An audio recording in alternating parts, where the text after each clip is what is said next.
Previously on Ill-Equipped History. That, son, is a Cantrell machine, and y'all will do best not to mess with them. They run this town. This is the place for the only successful armed rebellion since the Revolutionary War. Blair and McTeer jump into a taxi and force it into a high-speed chase. Introduce what is known to be the Ripper Bill, that the Americans entered the war in December of 1941 after Pearl Harbor. Well, and his whole platform was no more fee grabbing. And then the second he's elected, he's like, oh, I get to keep the money for myself. Arrests ran as high as 115 a weekend. Voter fraud. Why not take it a step further and be like, oh, Cantrell has 1 million votes.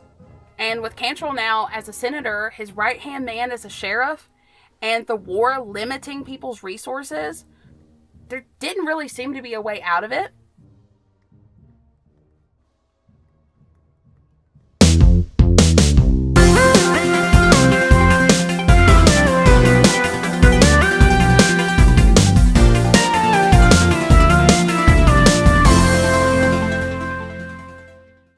Welcome back to Ill-Equipped History.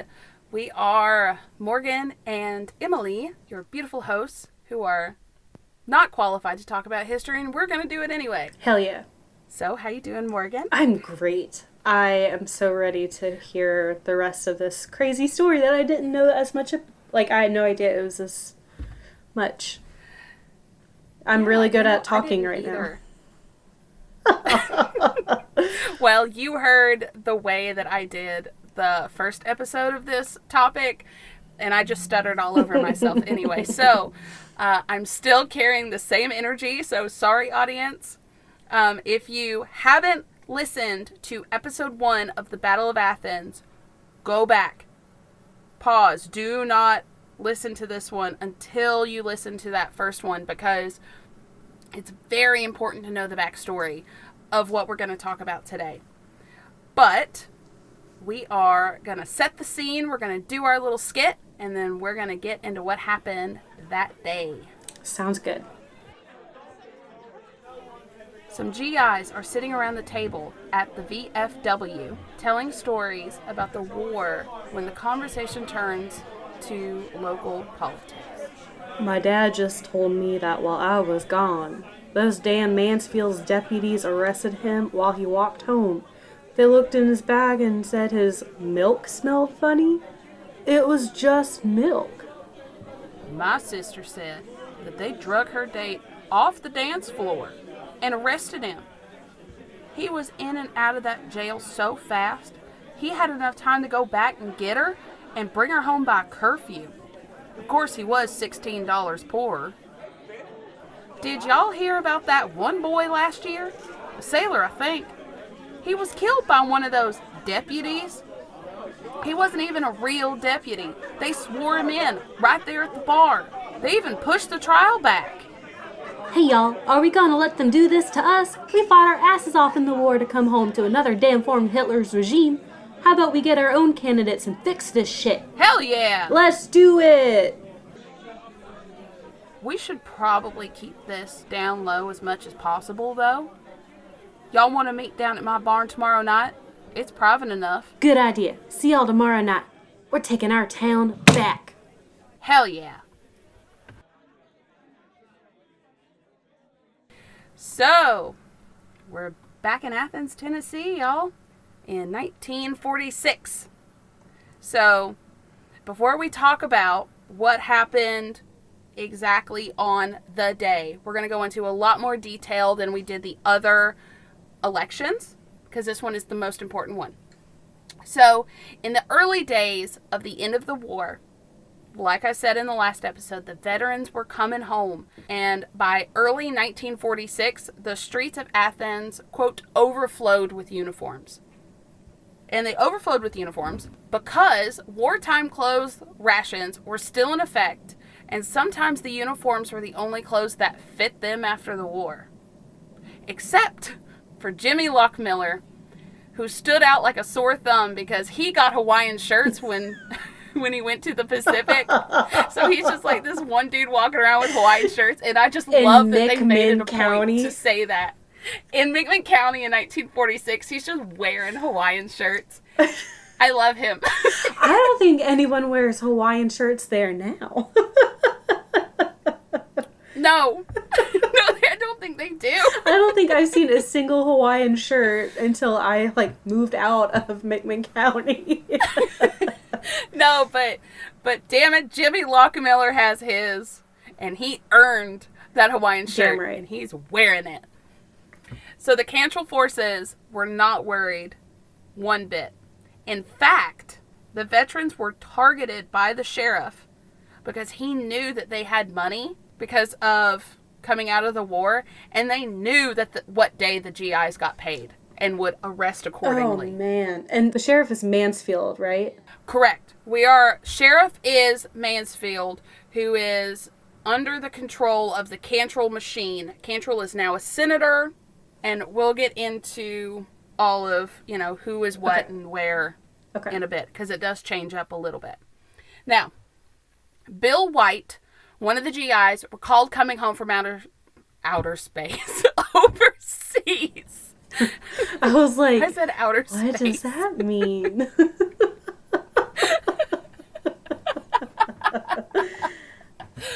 Oh, okay. This is him quoting. There were several beer joints and honky-tonks around Athens. We were pretty wild. We started having trouble with the law enforcement at the time because they started making a habit of picking up GIs and finding them heavily for most anything. They were kind of making a racket out of it. After long, hard years of service, most of us were hardcore veterans of World War II. We were used to drinking our liquor and our beer without being molested. When these things happened, the GIs got madder. The more GIs they arrested, the more they beat us up, the madder we got, end quote. Yeah, understandable. Yeah. So deputies would grab GIs straight off the dance floor. And sometimes they would pay that $16.05 and go right back to the dance floor. Which, again, I looked it up in that last episode, is the equivalent of almost $350 in today's money, which is ridiculous. For shaking your booty too much. Shaking your booty too much. How dare you? You'd be flat broke. I'm too thick to get fined every time I dance.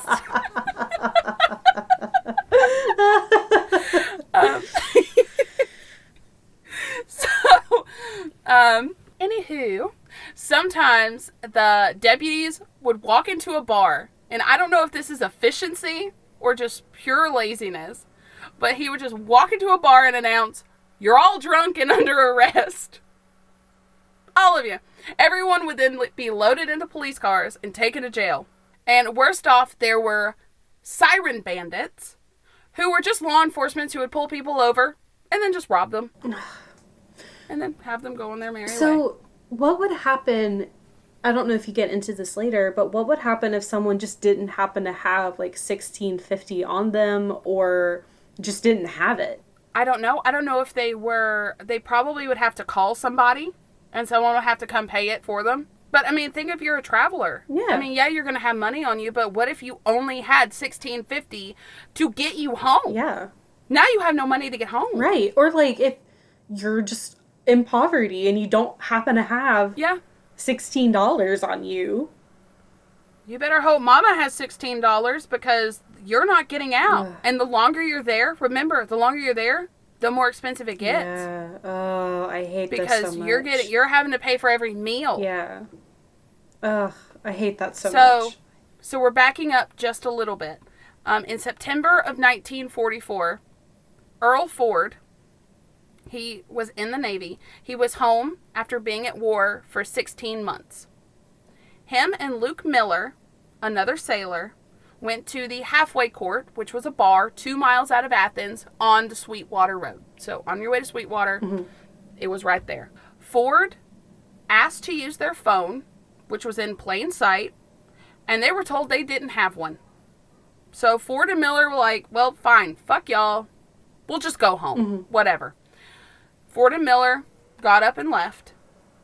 Menace Wilburn, a deputy, thought that they looked like easy targets, and on the spot deputized George Sperling and Clyde Davis, who were known criminals, swore them in as officers of the law in order to assist in the arrest of Ford and Miller, who were just trying to go home. like, why are you even arresting them?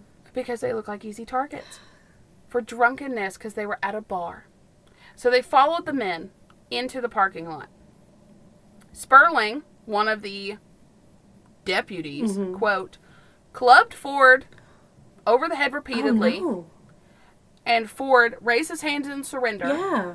Sperling told him not to move or he would shoot. Ford didn't move, and Sperling shot him anyway. Oh my God. Ford fell to the ground and was left there for 20 minutes after being shot and was pronounced dead at Forey Hospital. Oh no. Oh my gosh. Oh, this is making me so upset. It hurts my heart because this man fought for 16 months in World War II just to come home and be killed by a crooked cop. For absolutely no reason. No. The shooting was defended in the newspaper by Mansfield, saying that Wilburn undertook to subdue a bunch of disorderly sailors and others.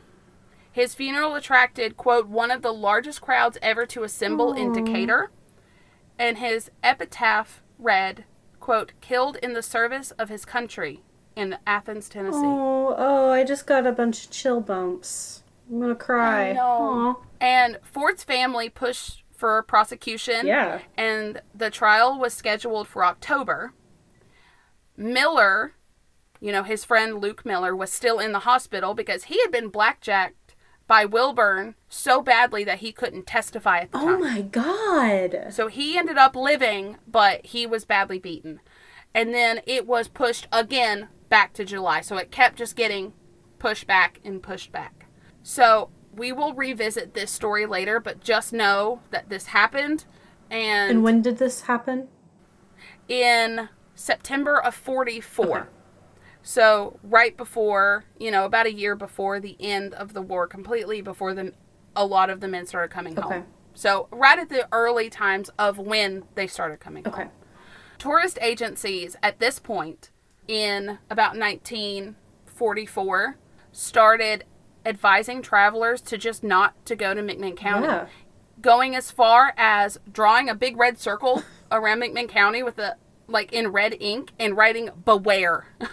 Beware. Yeah. Do not go there. You will get robbed by the police. And how horrible is that for the economy in McMinn County that now all of a sudden we're not getting any travelers through here, and if we do, they're not stopping. Yeah. They're just, whoop, don't stop and here. And citizens are being robbed left and right. Mm-hmm. They are. So it's not, it's very profitable for the sheriff and his deputies, but these people are wanting to move out of McMinn County. They're tired of this shit. And November 8th in 1944, Congressman Jennings sent an urgent wire to the Attorney General saying George Woods, in his capacity as election commissioner, claimed to have 1,500 absentee ballots and profanely refused when asked for the voter list. Unless you put the FBI men on this gigantic fraud at once, it will be consummate and all evidence of the names and residences of these alleged voters will be destroyed. Please reply. Oh my gosh. To the Attorney General, he heard nothing back. So like I said in the last episode, he was the only one going up to bat. He was the only one fighting for the rights of McMinn County citizens who was in power to do anything about it legally, something. And he was just repeatedly getting ignored and ignored and ignored. Oh, that's so frustrating. It is very frustrating. So people would walk a block out of their way to avoid the jail because the sidewalks were cracked. And if you stumbled, you would be arrested for being drunk. Oh my God. If you tripped on a crack in the sidewalk. Oh my God. I can't handle this. Remember our beautiful, from just a few minutes ago, our beautiful 5 J's of Jellicoe? Yes. Mr. Jennings himself. In early 1945, Woods redrew the congressional map of Tennessee for the sole purpose of removing McMinn from Jennings' district. More gerrymandering going on. So they gerrymandered it to where Jennings wasn't in control of McMinn County anymore and couldn't really help. Wow. So they shut him up. Mansfield, just for reference, had netted an estimated $104,000 in his 4 years as sheriff. That would be $1,505,792 in today's money. Oh my God. As compared to so he was supposed to make $5,000 a year. Mm-hmm. So in 4 years, he should have made $20,000. Yeah. He made $104. Yeah. Instead of 20. Because he's literally robbing people left and right. Yeah. And the DPA, for y'all that don't know, the Daily Post Athenian, that's our newspaper in Athens, posted on New Year's Day on the front page of the newspaper a little picture of a doe carrying a banner saying, "Peace, 1946. Yeah, sure. Not here. No. No. Not yet. No, maybe in other places. Yeah. Not here. So the GIs are pissed as hell when they come back. Yeah. Of course they are.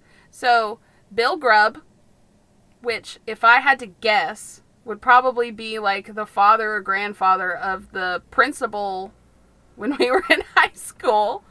I don't know that for a fact. I just know the Grubb last name. Okay, So, one quick little thing. Like, you're saying a lot of last names, and a lot of the last names that you're saying are people, or last names of people I knew growing up in Athens. absolutely. Yeah. I mean, I would ask mom and dad, or not really mom because she's from Kentucky, but I would ask dad, like, oh, hey, do you know this name? He's like, yeah.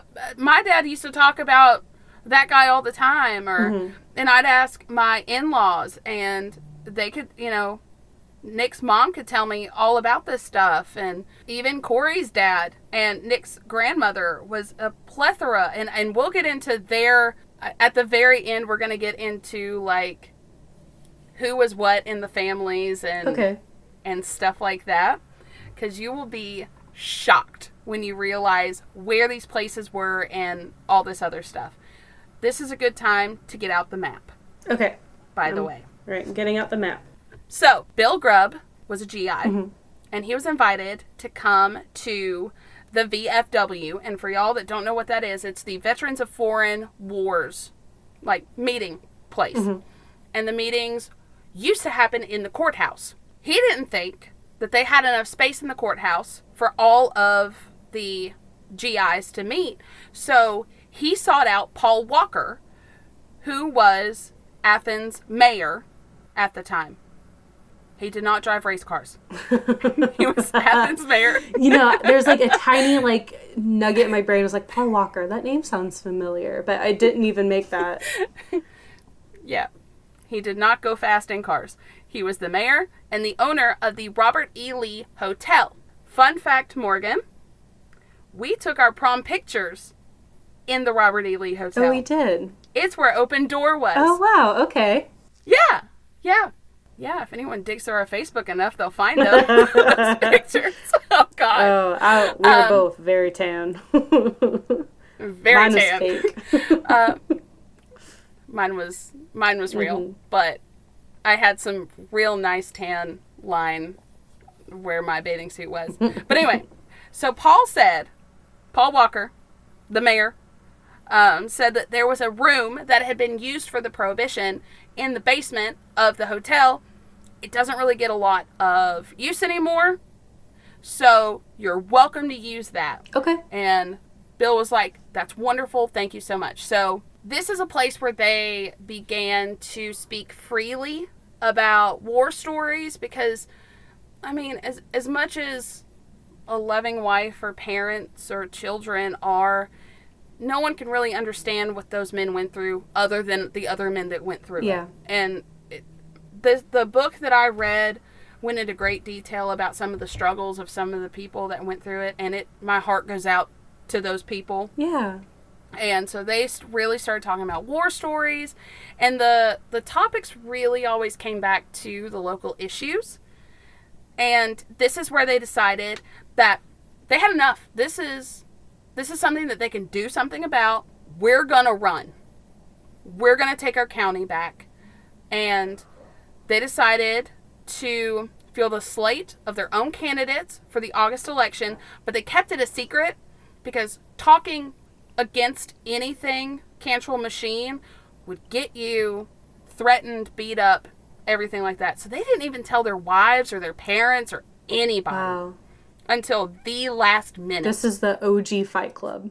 The OG Fight Club. No one talks about the GI candidates except the GI candidates. Yeah. So, in May, they publicly announced their candidacy. So the election's in August. They announce it in May. So, let's get into who these candidates were. So for sheriff, we had Sergeant Knox Henry, who spent 40 months in the Army Air Corps. Okay. He was wounded in a Jeep wreck in North Africa. He was 33, married with one child, and a Republican. For trustee, we have Frank Carmichael. He was in the Army, and the tank that Frank was standing close to was hit by a German shell and went up in flames. Oh, man. Frank's ears started to bleed because I don't think he was in another vehicle. He was just like standing there. Oh, wow. Started to bleed when he came to, so he was knocked out. He carried a fellow soldier to an aid station. Oh, my God. And then that aid station was blown up by another shell. Oh, my God. So he was taken to another aid station where they told him he was unable to return to his company because of his hearing loss. Could be a danger to him and others in the company. Yeah, makes sense. And one more shell, you're going to be completely deaf. Yeah, makes sense. So he went back home to Etowah, where he worked on his family farm, and he was a Democrat. Okay. I really tried to find as much as I could about these people because I feel like their stories need to be told. Yeah. I couldn't find a lot about Bill Hamby. He was running for circuit court clerk. He was 29, and he lived in Athens and worked as a building supply salesman, and he was a Democrat. Okay. So I don't know if he was a GI, but he was definitely on the GI side. Okay. For county court clerk was Sergeant George Painter. He was 32. He had been wounded in Okinawa and was recently married. Aww. He manufactured fabric in Etowah and was a Democrat. Okay, so it looks like it's a pretty bipartisan party coming up. Like you have Republicans and you have Democrats that really want to make change in their county. And that was their whole spiel. That was their whole thing, was that we don't give a shit what party you're in. And that's what I love about this so much is it's not Republicans versus Democrats. It's literally good versus evil. Mm-hmm. Like it is, we're coming together, even though we have differences of opinions, we're going to come together. We fought together. We're going to fight together again to overtake the oppression. Yeah. We're going to do it. It's amazing. Yeah, it really is. And so for Register of Deeds, we have Captain Charlie Pickle. He was 52, and he was an infantry sniper from World War I who had been badly wounded and worked as a carpenter in Inglewood, and he was a Republican. I would like to point out that for the longest time in my life, I never really put together the fact that World War I and World War II happened so close together. Yeah. And there was actually someone who lived through I think it was the Civil War, World War I, and World War II. So, like, they were like a baby and then an old person. Wow. So they lived through all of them. It's just insanity that they were all so close together because I've always compartmentalized them as... Yeah, they're separate events. Yeah. So, that's who was running for the, 5 slots. So, a 28-member GI committee was formed, including those running for office, and others like Jim Buttram, who was the full-time campaign manager. He served in the Army Air Corps referred to as a natural leader. In high school, he was the captain of the football team. He was elected May King. He was voted most independent in 1942 at McMinn County High. So he was a popular He's kid. an all-American boy. He's a jock. He was. And he was in the 9th Infantry Division for 30 months from North Africa to Sicily and then from mainland Italy to France. He was shot in the leg in Cherbourg? Is that Cherbourg? I think that's how you say that. His campaign management experience was limited to his girlfriend running for homecoming queen in high school. but she won. Well, there you go. Yeah. So when asked about his party affiliation, he responded with, "I don't expect to ever commit myself to vote any straight party ticket all the way down the line." And good for him. Yeah, he wanted to vote for people who aligned with his values, whatever that looked like. Exactly. And I highly support that. Yeah. So Ralph Dugan, we spoke about him a little bit in the previous episode. He was hired to focus on the message and create content for print and radio, and served as the, quote, final word for any problem. So I guess if they were having an issue deciding on something, Ralph Dugan would be the deciding factor. He was the most politically experienced of the group because he was the son of the last Republican sheriff, Davy Crockett Dugan. Okay, that's what I was about to ask. Was he related to Mr. Davy Crockett Dugan? He absolutely was. That was his daddy. So okay. He was a local lawyer, and he was actually medically ineligible to serve due to Bright's disease, which was a kidney disease. And he eventually convinced a doctor to let him enlist anyway. So I don't think he really ever saw like a battlefield per se, but he was like an assistant to really higher ups, and he did a lot of really, really big things. So he came back to Athens to his wife and son and his law practice in November 1945. He was 37 and was the eldest of the committee other than Pickle, who was 52. They're in their early 20s to early 30s. And they're just taking on this well-oiled machine, and I'm here for it. So, Les Dooley, he was a POW, prisoner of war. He had lost an arm in the war when he was shot by the French. And then when he was taken to a French war camp, a doctor tried to save his arm. They couldn't, so they ended up having to amputate it. I know. Oh, man. That's so, rough. Charles Scott Jr., he went by Shy because apparently he had a big personality and they nicknamed him Shy. So that's just how he went by Shy. So he is the son of Cantrell's 1936 opponent, Scott. So his father ran against Cantrell in 1936. Yep. Okay. He apparently lost the tip of his finger in a family lumber mill, and he served in the Army Air Corps. Jimmy Lockmiller, Mr. Hawaiian Shirt himself, he was in the Marines, and he has a interesting backstory. So him and his father and his stepmother didn't really see eye to eye. So before he went off to the war, his father and his stepmother had sent him to a boarding school. Well, he snuck out of the boarding school and came home in the middle of the night, got his stuff, as much stuff as he could, and he hoboed his way to California. And he just did like the coolest shit. And I don't have time to get into it, but definitely look up all the things he did, because he was like an extra in a movie, and he like broke horses in on a farm, and like he just did all this stuff. And then when Pearl Harbor happened, he came home, but he couldn't go without his parents' signature. I think he was 17 at the time.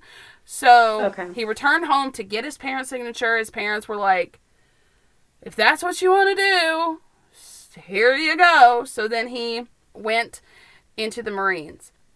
He contracted malaria and then was diagnosed with shell shock during his time in Guadalcanal. And he was relieved from duty and sent to a hospital ship, then a hospital in both San Francisco and Fort Worth. He was honorably discharged January 1st of 1944, where he was sent home, and he worked security at our lovely place called Oak Ridge National Laboratory. Oh, look at that. Home of the Manhattan Project, if our lovely listeners didn't know that we just have a plant that could have blown up at any time, like an hour from us. Right here in East Tennessee. We got a lot going on in East Tennessee, y'all. So, chairman of the Republican Party was Otto Kennedy. Okay. His father, his little backstory, he was not a GI, but his father was the sheriff of Monroe County until he was killed in action. He was a very just, well-loved sheriff. Otto, at the time, was living in Michigan with his wife and a daughter, and he's the eldest son. So he came home, and him and his brother, Bull, B-U-L-L, Bull. Otto and Bull. Otto and Bull. I'm telling you, they don't name kids like they used to. They tried to stop the court from putting in one of Cantrell's men, basically in Monroe County, because, you know, it's growing. So they tried to put in their own candidate for sheriff, and do you know who that was? Their mother. Oh my God. I love that. it so much. Get it, Mama Kennedy. Get it. I don't even know that much about her. I'm scared of her. Respectfully. Yeah. Yeah, no, like if they wanted, like, hey, our mother should be the sheriff, which is very obviously a predominantly male role, and they're like, no, she'll do her job. Like, Don't that's cross a scary her. lady right there. Don't cross her. No. Mm-mm. I know, I love it so much. I love that. Unfortunately, big shock, rigged election. She didn't win, you know, so he moved him and his family to a farm in Mittman County, where he worked as a bail bondsman and opened S&K Tires in downtown Athens. That's a very prominent location of this story. It is across from where the Daily Post-Athenian used to be on the map. It is circled in orange, but I will post what it looks like now, because I do have a picture of it. So it's orange, and across the street in silver, you'll see the GI headquarters, number 17.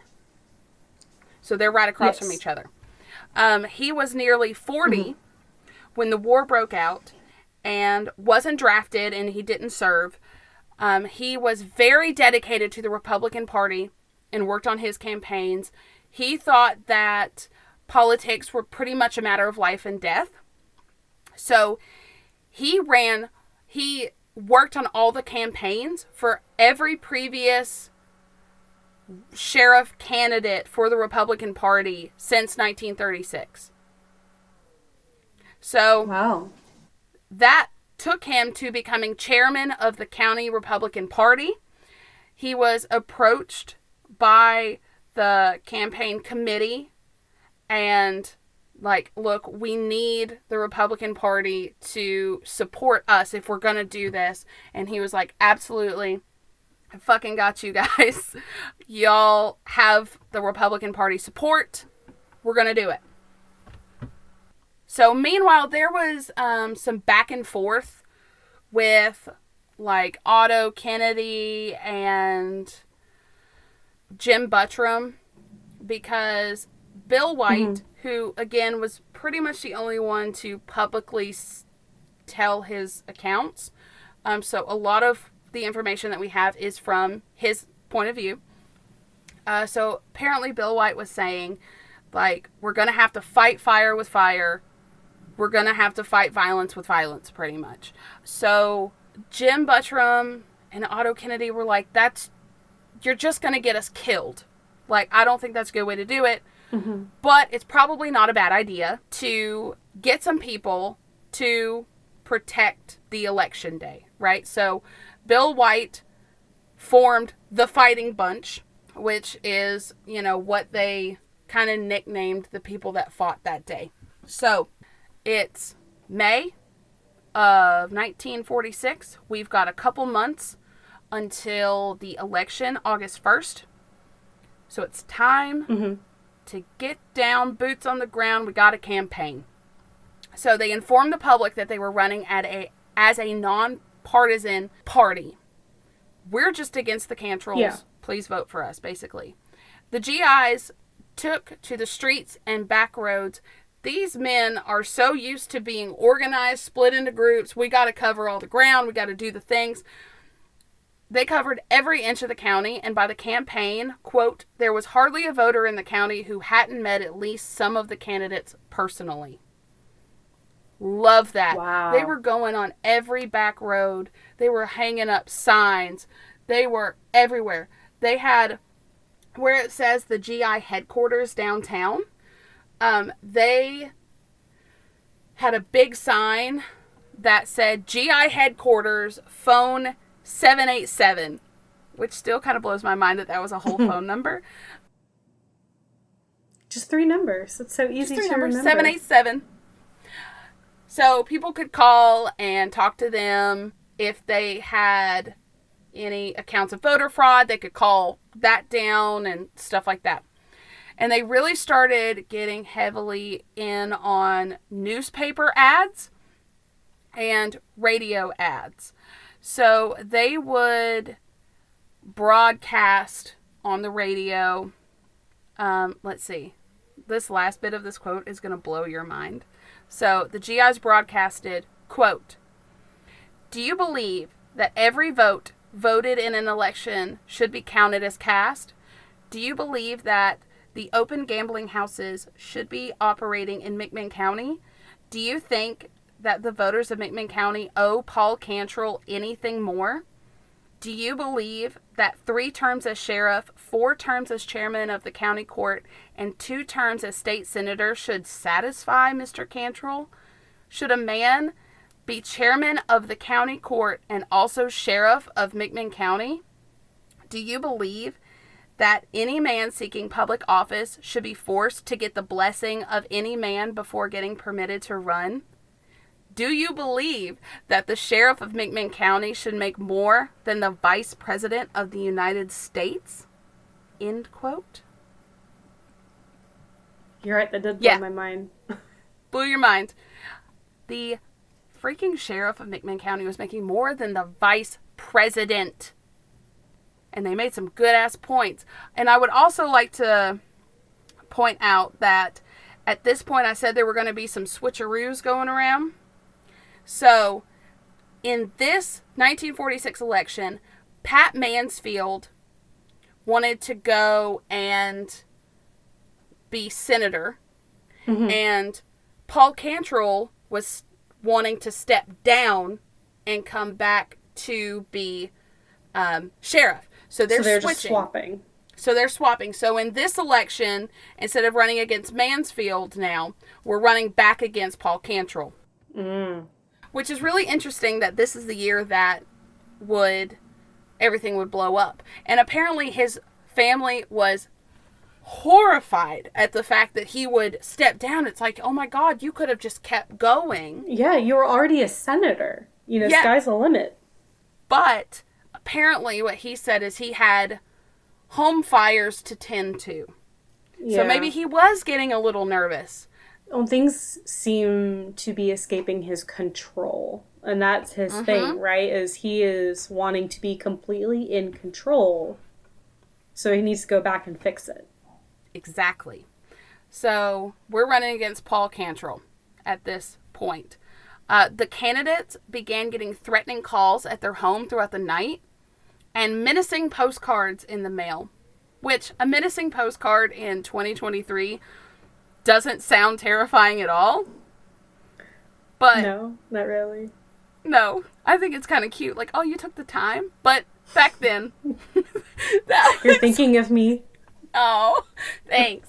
But apparently some of the phone calls were like whispered threats, and they said that the worst ones were when they just answered and it was dead silent on the other end of the line. How creepy is that? Yeah, no, I was about to say, that's so creepy. So apparently Knox Henry was walking with a friend one day, and a deputy just came out and clubbed his friend right in front of him. Oh my God. Just to prove a point. The GI started getting roughed up for putting up posters, and a meeting was called to discuss the violence, and this is where the notion of like fighting with fire came from, because they were like, I guess it's not working. Like I said before, maybe we do need something. Us being peaceful is not enough anymore. No. It's like, we don't want to fight, but I guess we're going to have to get a little organized. So most didn't want to resort to violence, like I said, but they needed a backup plan. So that's when Bill White started putting together the fighting bunch. And I'd like to point out that the Cantrell machine, didn't campaign at all. They were very silent. Why would he have to? He's gonna forge all the votes anyway. Yep. And Jim Buttram and Congressman Jennings, even though McMinn County wasn't his problem anymore, still continued to wire the Attorney General and the governor, who was Governor McCord, for help, and still got either no response or just no. Aww. JJJJJ. JJJJJ of Jellicoe. Jellicoe. So, I am going to break it down to advertisements that were posted in the DPA. Okay. Because there's a lot of back and forth between the two parties. And it's right there in the paper. So, the DPA itself posted, I don't know at what point, so I put it at the beginning, but they posted, quote, "It's your right, privilege, and duty to make your choices from among the candidates for all public elected officials.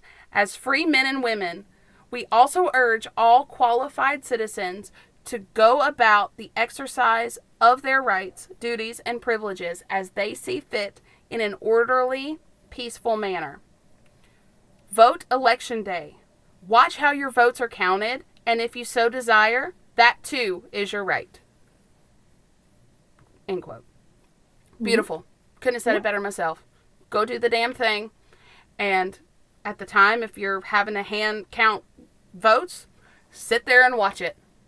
Yeah. And that comes later in the story, where that's important. So, in the final week of the election, a week before the election,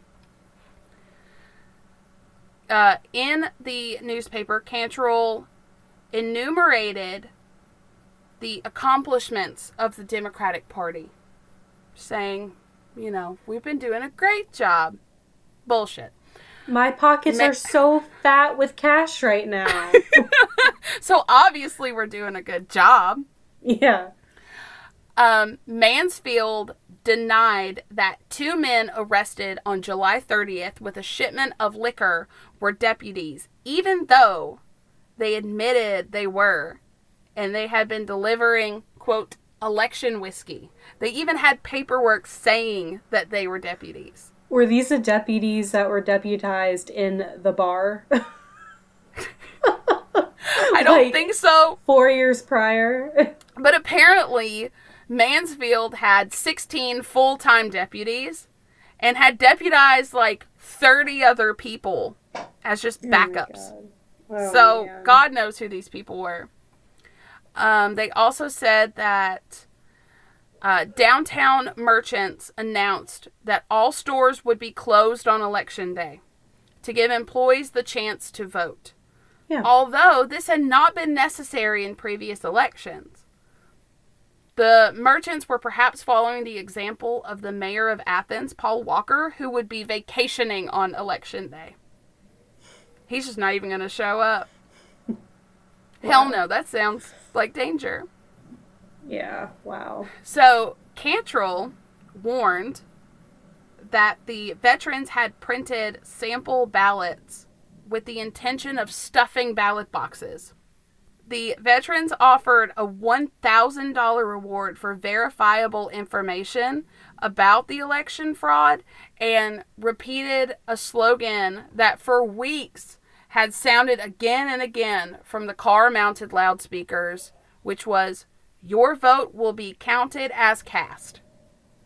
Yeah. So, Wow. so basically, Cantor was pointing fingers, but the one who smelt it dealt it. So, Every finger you point at them, there's 3 pointed back at you. exactly. So that was in the week or so before the election. 2 days before the election, and remember, these are all in the newspaper. It's like watching a Facebook comment fight. The GIs posted that, quote, "These young men fought and won a war for good government. They know what it takes and what it means to have a clean government, and they are energetic enough, honest enough, and intelligent enough to give us a good, clean government." Beautiful. I love it. Finger snaps. Thank you. Yes. And then a couple of pages further on in the same newspaper, the Democrats had their say. Quote, "Look at the facts, and you will vote for the Democratic ticket. The campaign fight is as old as the hills. It is the story of the outs wanting back in." But I don't like that. You've been in this entire time. Yeah, like, why are you calling the GIs outs? Like, they went off to fight a war. Yeah. And they just said, look at the facts. They didn't state what the facts were. No. They're just talking out of their ass. Wow. Okay. Yeah. So, anywho, one day before the election, the front page stated, VFW members in neighboring Blount County said that 450 veterans were ready to respond to any need in McMinn County. Oh, wow. I know. Thank you, neighbors. All Thank you, these Blount surrounding County. counties, they're like, we see you, McMinn County. We see Yeah, we it's see fucked you. right now, and we will help you. So Mansfield began building an army of his own. Quote, "It has come to my attention that certain elements intend to create a disturbance at and around the polls. In order to see that law and order is maintained, I will have several hundred deputies patrolling the county." He hired all of them from outside the county, some from out of state, and would crowd inside the voting precinct. They're all armed. Some of them were prison guards. Some were prisoners. Yikes. Some were just... Ugh. Yikes. I mean, he had literally 250 to 300 deputies came in that day Wow. to surround the county. So, you ready to get into election day? Oh my gosh, please, I've been ready. I'm like adjusting. I'm like getting ready for it. Now, audience, there's going to be a lot of back and forth between different polling places. I'm going to try to be as clear as possible. And I would like to point out that some sources had a couple different discrepancies. And for clarity, I'm just going to say the discrepancies at the end. So if anyone really knows the story and I say it wrong, give me a minute and I'll, get into the discrepancies at least that I found. So, election day, 7 a.m. Deputies started lining the streets. The 250, 300, these are big burly men. One of them was reported to look like he was out of an old Wild West movie. And I don't know why that was so funny to me. He had a massive mustache. He was like, he had like the what is it, chaps that you wear when you're with like the... Yes. Just imagine a cowboy. Anyway, so Athens had 3 polling places downtown. The Waterworks building, the courthouse, and the Dixie Cafe. Etowah precinct was in the Cantrell Bank. In a previous election, which is a story I didn't tell because of time, the ballot box was taken from a location into the bank, and I guess this year they were just like, we'll cut out the middleman. We'll just have the election in the bank. So, so this election brought the largest crowd ever remembered to this point, and the voters started lining up early. Now, Bud Evans, a GI poll watcher in Etowah, asked to see the ballot box opened to ensure that it was empty before they started. Yeah. He was arrested. He was arrested. And then they opened the ballot box, and it was empty. So they just arrested him for no reason. For the audacity. That was before the polls. I know. How dare he question the crooked cops? Yeah. So, that was before the polls opened. Polls opened at 9 a.m. So, Walter Ellis, a legally appointed GI representative in the courthouse, was arrested and jailed for protesting irregularities. Right off the bat, he was saying, you're not doing this right. That's, that person's voting illegally. She's not even old enough. All this, pointing out the wrong things. And he was immediately arrested. When people asked what law he broke, Deputy Frank Walker responded with, quote, a federal one. Just made it up. You can't Felix, question the federal no, laws. Don't you dare question the federal laws. It's a federal one. Felix Herod took his place as poll watcher. The GI started congregating at headquarters because they were all just like, this is already going to shit. Mm-hmm. Jim Buttram showed them a telegram response from the Assistant Attorney General declining help. So they got declined again for help. They were already feeling that they had lost. And even though Bill had gotten about 20 men to defend the polls that day, it wasn't enough compared to like 250 to 300. So what are they going to do? They just went about their day, I guess moping, I don't know, doing the best they could. The election went on. At 3 p.m., and this is not a good... So we're at the Waterworks at 3 p.m., one of the polling places. And on the map, it is that pink. Okay. Number 31.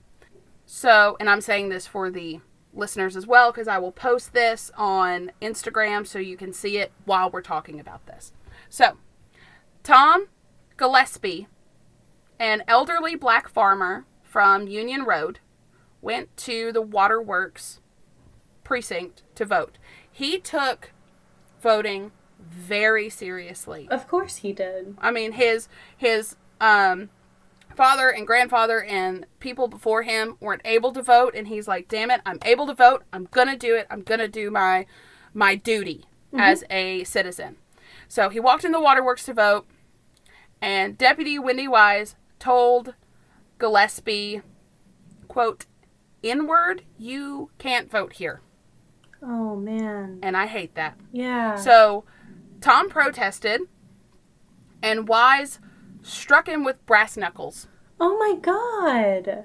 And this man was, I think, in his 60s or 70s at the time.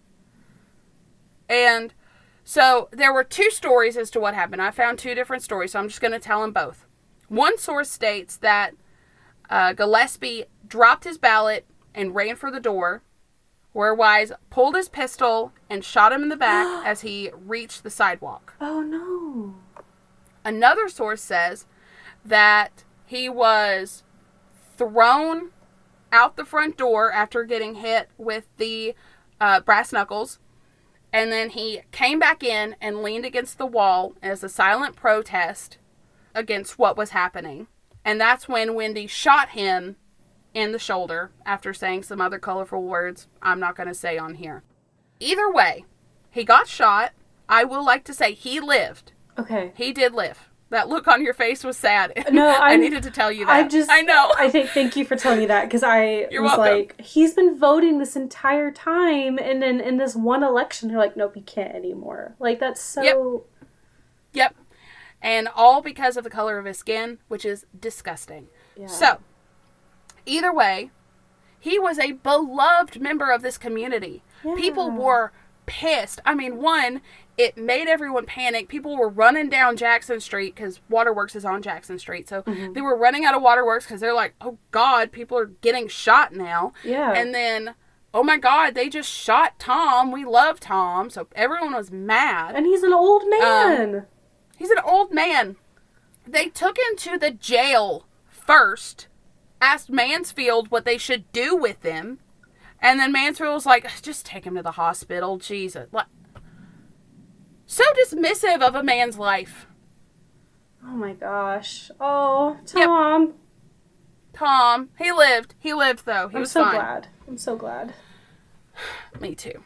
So 3:15, just 15 minutes after poor Gillespie got shot, Bob Harrell and Les Dooley, remember Les is the one with the one arm, Yes.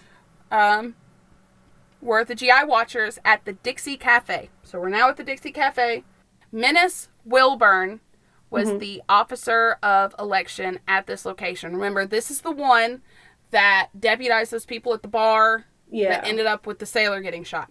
Yes. So Harrell protested the fraud that he had seen all day. He finally just had enough and was just like, this is stupid. Like, stop letting minors vote. Stop letting all this fraud happen. So Wilburn hit him in the head with a club and kicked him in the face while he was on the ground. Dooley got up to intervene, but was stopped because there were guns pointed, like, in his ribs. Oh my God. And then the two deputies took Harrell to the jail. Les Dooley had to stay at the Dixie Cafe. So, Dr. Forey, and it's spelled Foree, just so you know what I'm saying, Dr. Forey, showed up at the hospital to help Harrell, and he was told to leave. Dr. Forey is a badass, and he pushed his way through and drug Harrell's body out of the jail and took him to the hospital, where Harrell thankfully lived. Good. Yeah, so Dr. Forey is... Yeah. Love him. I'm glad that he, like, did what needed to be done to save this man. Yeah, yeah. So, Deputy Menace Wilburn decided to close the polls early and, at gunpoint, led Les Dooley to the back room of the cafe where he was told to sit and don't move. And guess what was back there?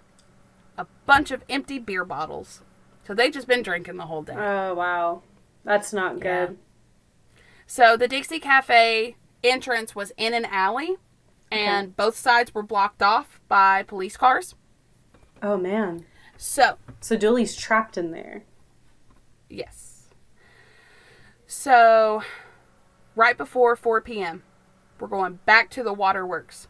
Okay. Where Gillespie was shot. So we're going back to Waterworks. Stella Vestal and 5 other women walked in to vote. And 4 p.m. was the closing time. So they walked in right before 4, where they thought that since they were women, they had a better chance of not being assaulted for staying to watch the count. You think? Solid mentality, right? They voted, and then they stayed. They were ordered out by Deputy Carl Neal, and he was being real ugly with them. And unfortunately, Stella's son was one of the poll watchers in the Waterworks precinct and was not happy about the way Neal was talking to his mama. Was not happy at all. Don't you speak to my mama like that. Yeah. Someone had to physically hold him back because he was, like, about to go beat the shit out of this guy, but he was unarmed. Yeah. So, of course, he was going to get killed. His mom, apparently, Stella Vestal, said, "You better watch what you say because you're going to make my baby fight." Like, I love this woman. Don't make her baby fight. No. He's going to kick your ass. Yeah. So he had to be restrained. She realized that if she stayed, she would probably get her son killed. So Yeah. her and her friends decided to leave. They went across the street to the courthouse, voted there, and then, stayed outside around the courthouse. So at this point, around closing time, there was a big crowd kind of forming because the way they would post the results, they would just put it on a big board. I think it was outside the courthouse.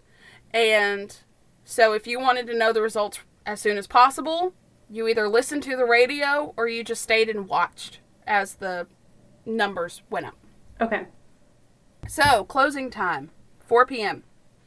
at Calhoun School. So in this precinct, just armed men walked in and handed Deputy R.T. Bryan, who was the officer of election, just handed him 2 packets of marked ballots. Here you go, bud. Right in front of everybody. Wow. Bob Johnson, the GI poll watcher, was forced to stand away from the count while the count was happening. And Roy Jack at the Etowah Schoolhouse precinct, he was told to stand away from the count as well. And Roy Jack was like, I think I'd rather just leave than watch this fraudulent count, right? Yeah. So he left. And he was the only one that day, the only one of like the poll watchers who was able to leave under his own free will. Yeah. Wow. So the Cantrell Bank ballot box, the one we talked about earlier, was put in a vault, and it would be counted whenever and however they wanted. So they'll just get to that whenever they feel like it. Yeah. Now, you ready to hoot and holler? Because this is awesome. So at the Nyota School precinct, Okay. the deputies tried to clear the school at closing time, but the crowd refused to leave. Exercise that right, people. Yes. Right so to assembly.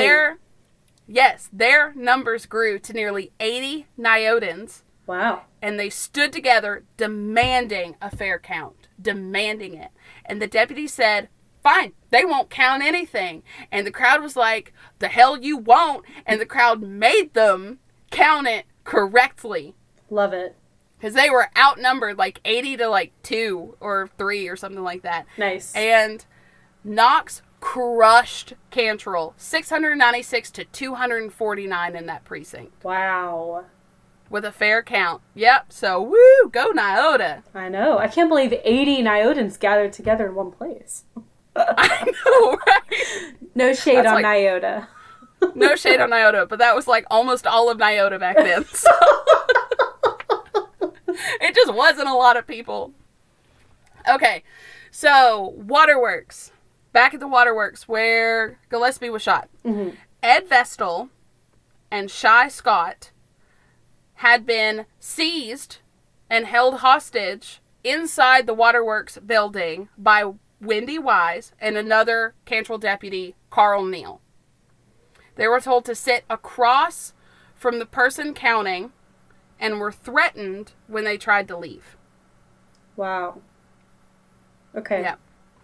Because apparently they didn't want the they didn't want the GI counters to leave or the people observing, because then it wouldn't be like authorized count, which Yeah. I don't know why they gave a shit about that, but I guess it would just draw more attention to the fact that they're being fraudulent. I don't know. But, so, remember, the Waterworks, precinct is like just up the road. It's like up the hill and to the right before you get to the church. Mm-hmm. And,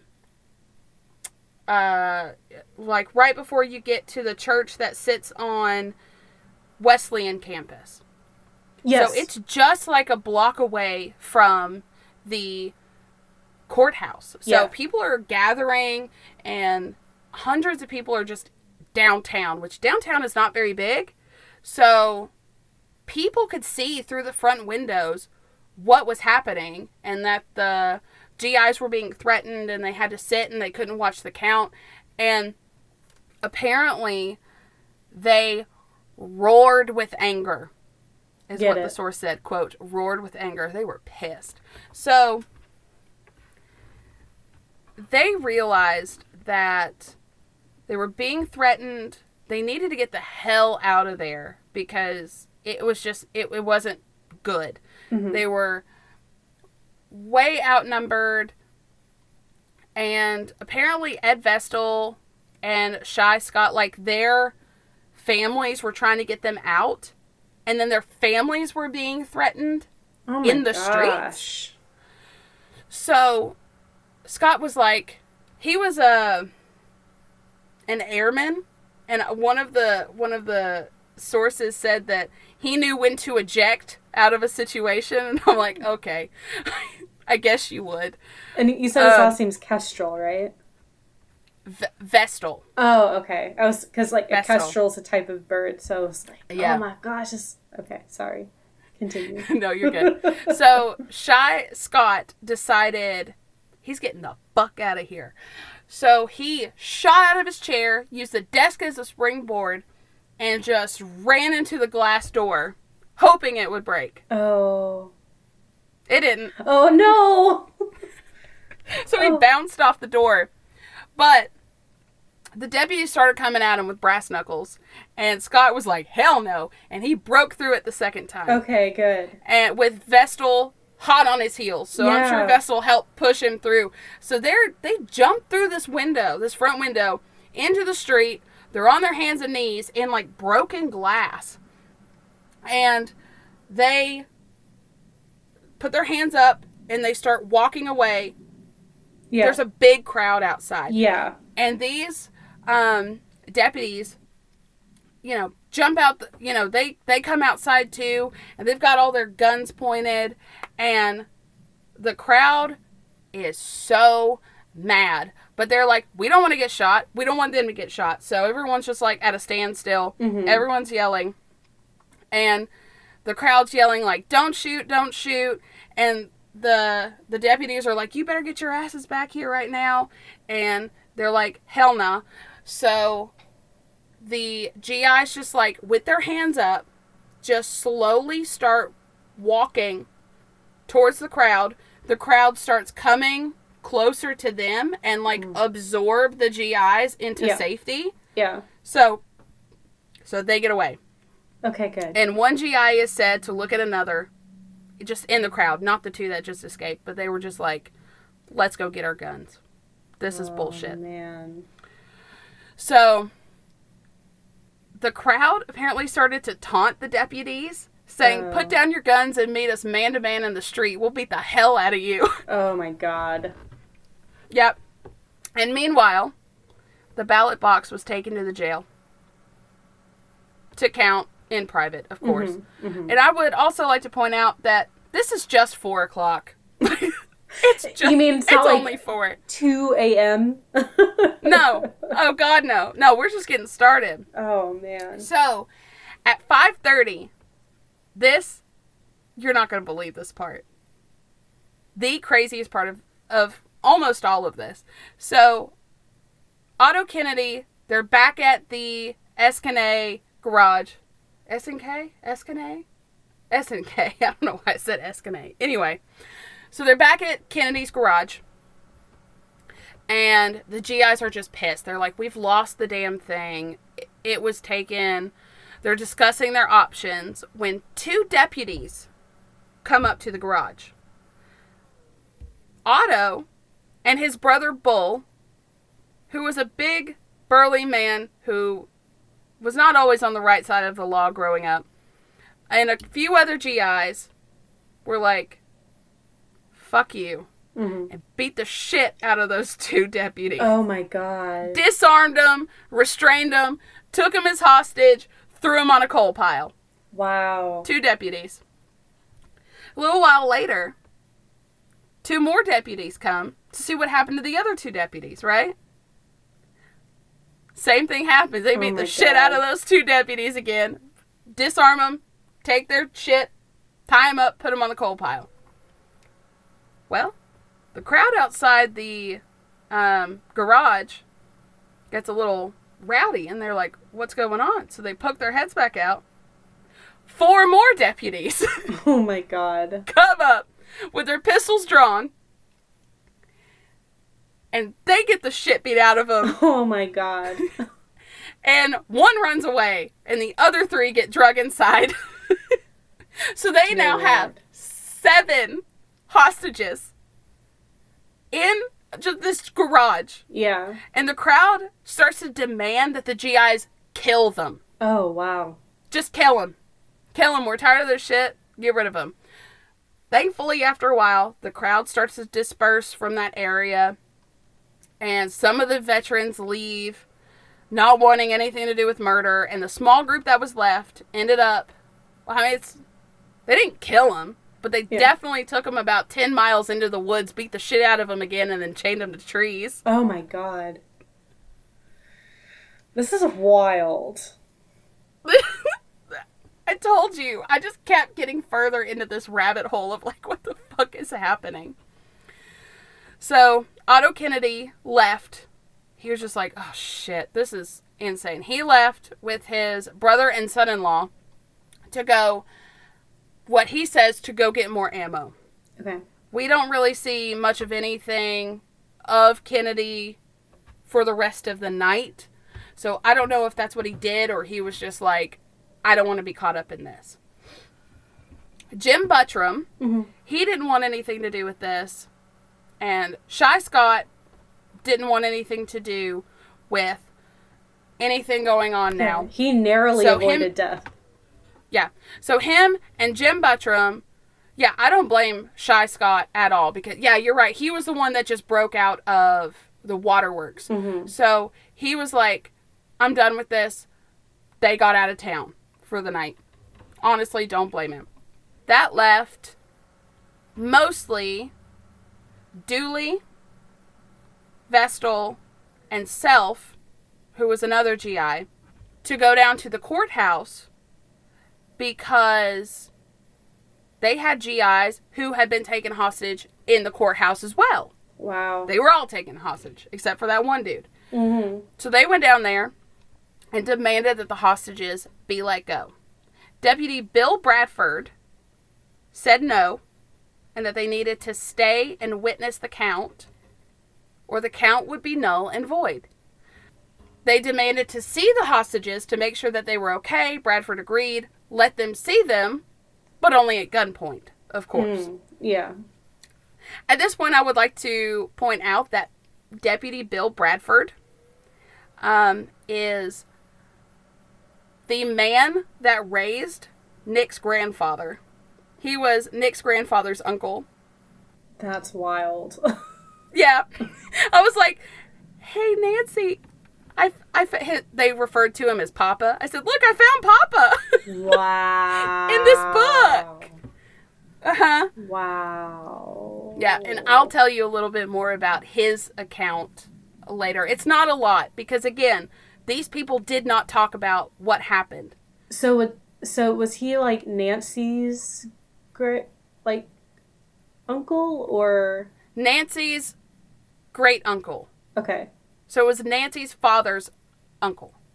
Okay. Yeah. Yeah, it's real interesting. Okay. Wow. Yeah. So, little information.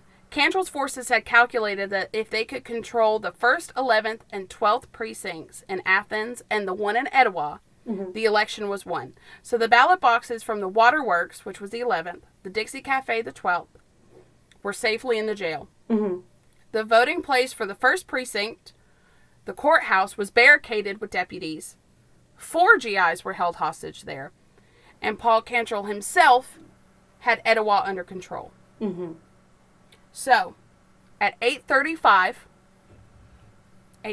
Jesus, I can't even read, 6:35 p.m., Bill White, apparently had grown angrier as the day wore on. So, he made a speech to the remaining GIs, and it went like this. This is pulled from an interview that was done. Well, here you are. After 3 or 4 years of fighting for your country, you survived it all. You came back. And what did you come back to? A free country? You came back to Athens, Tennessee in McMinn County that's run by a bunch of outlaws. They've got hired gunmen all over this county right now at this minute. What for? One purpose. To scare you so bad you don't dare stand up for the rights you've been bleeding and dying for. Some of your mothers and some of your sisters are afraid to walk down the street to the polling places. Lots of men, too. Because they know what happens. A car drives by in the night and shoots out your window. If that doesn't scare you enough, they'll set fire to your house or your barn. They'll beat up members of your family and put them in jail for no reason. Is that the kind of freedom you were supposed to be fighting for? Do you know what your rights are supposed to be? How many rights have you got left? None. Not even the right to vote in a free election. When you lose that, you've lost everything. You call yourself GIs? You go over there and fight for 3 or 4 years. You come back and let a bunch of draft dodgers who stayed here where it was safe and you were making it safe for them push you around. If you people don't stop this, and now is the time and place, you people wouldn't make a pimple on a fighting GI's ass. Get guns. End quote. Which, wow. yeah, I mean, that's the guns. motivational. I'm just imagining like the Got Milk slogan, "Get guns." I know. You people. Wait. Now's the time. You people wouldn't make a pimple on a fighting GI's ass. That's iconic. No, that's a very motivational speech right there. Very motivational. It was very good. So, what did they do? They got guns. Yeah. So, some stayed home that night for fear of being killed or prosecuted if things went south. Understandable. But most of the GIs came back with guns. And again, there's a whole crowd of people still downtown because these things will go on all night because counting paper ballots takes time. Yes. So at 7:30, they're back at the garage. And among those who came back were Bill White, Jimmy Lockmiller, in his Hawaiian shirt, thank you very much, David Hutzel, Sam Sims, Paul Weeks, Thomas Shamblin, George Rolland, Millard Vincent, Matt Carney, Gene Gunter, Edgar Miller, Buck Landers, Cecil Smith, Edstill Underdown, Cecil Kennedy, and Ed Mashburn. Of course, along with others, but sources are limited sometimes. Mm-hmm. They brought every firearm that they owned, but it still wasn't enough. But they knew where to find more. You know where that was? The National Guard Armory. There you go. And it's not far away. Nope. And do you know what building that was? The old armory? It's not where it is now. I don't know where it is. This building right here. It is downtown. You remember where Madison Carpets is? Like on the corner? Yes. Do you remember that? Yeah, I think so. Is that the old armory? Yeah. That's the old armory. Oh, wow. Yep. And I've got a fun fact about that I'll tell you later. But, okay. So that was the National Armory. And so they just needed a way to get there. It was, and you can see on the map, I drew it out. Mm-hmm. It's like from the courthouse, it's a half mile in the direction the arrows are pointing. Mm-hmm. And then you take a left onto Madison Avenue, and the armory's right there. Okay. Right there on the right. So is that like sort of near where the annex is or was? Like where they built the new Food City? Or am I completely turned around. Yes. I'm sorry. Yes. It's literally down the road from where City Park was. The school. Okay. Yeah. That road. Yep. You got it. So they just needed a way to get down there because it was half a mile. Mm-hmm. And they're planning on stealing all the guns out of the armory. They're going to need some trucks and stuff. So Mink Powers offered to drive them in his wrecker along with several other people who had cars. So they go up to the armory, and in a 1969 interview, Bill White said that they, quote, broke down the armory doors and took all the rifles, 2 Thompson submachine guns, and all the ammunition we could carry, loaded it up on the 2-ton truck, and went back to GI headquarters and passed out 70 high-powered rifles and 2 bandoliers of ammunition with each one. Wow. I would like to point out that Jimmy Lockmiller took 2 .45 Colt revolvers because he thought he could hide them under his Hawaiian shirt easily. Oh my god. This shirt just keeps popping up. It was big news. Jimmy and his Hawaiian shirts. I know. And for people who know guns, the rifles were .30 caliber M1917s. Nick knew what that was. I had to Google it. I'm not a gun person at all. I know how to fire one. Do not ask me what it is. Yeah. I do not know.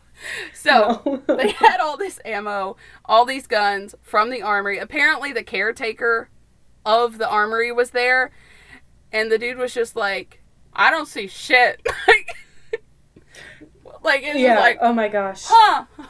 The guns are gone. Oh. Uh-oh. Yep. What happened? No.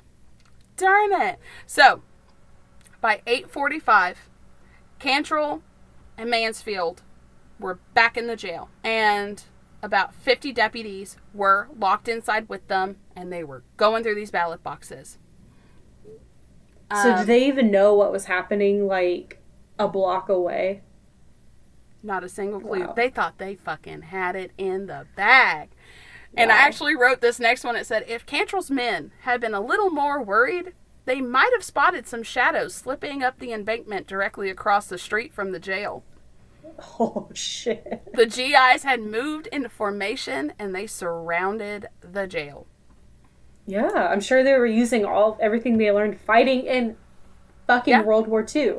Yeah. Oh, yeah. These were well-trained, well-organized men who, even though they fought in different branches of the military, they did different things. They worked together so well, which is a testament to our military that, like, you can just, I guess you could just work with anybody. Yeah. Like, it's universal. Some of it's universal training. Obviously, it's specialized, but, Yeah. So, shortly after 9 p.m., White says that he was the one that called out, quote, would you damn bastards bring those damn ballot boxes out here, or are we going to have to set siege against the jail and blow it down? All right. A man of words. Good words. Moments later, the night exploded in automatic weapons fire, punctuated by shotgun blast. Gunshot blast, Jesus. Shotgun blast. Apparently, White said, I started the first shot, then everybody started shooting from our side. WLAR on the map is number 32, which is literally across the street from the waterworks. Yeah. And is a block away from 23, which is Gold, the old jail. Yeah. Chuck Redfern was on air at WLAR. He had just started his night broadcast. Quote, you're listening to WLAR, the friendly voice of the friendly city. While gunfire exploded in the background. Oh my god. On live air. I'm sure people were listening to the radio like, oh my, like, and I mean, World War II just ended. Yeah. I'm sure, like, some people were terrified. Yeah. Like, what's happening? Like, is a war in McMinn County? Yeah. Like. And he continued. Testament to Chuck Redfern. He stayed on air the whole time. Wow. He was a block Was away he- from this. And he just Was stayed he, on like, air. talking about it? Yeah. you Yeah, know? people were Wow. listening to this like a broadcast of a baseball game. Wow. Yeah.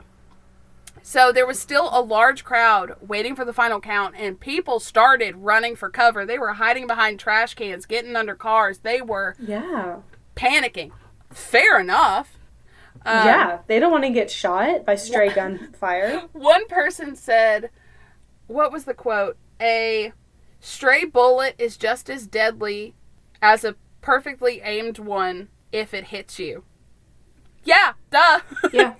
Mm-hmm. Yeah. Sure is. So, both sides were firing now. GI and deputies both were getting hit by bullets.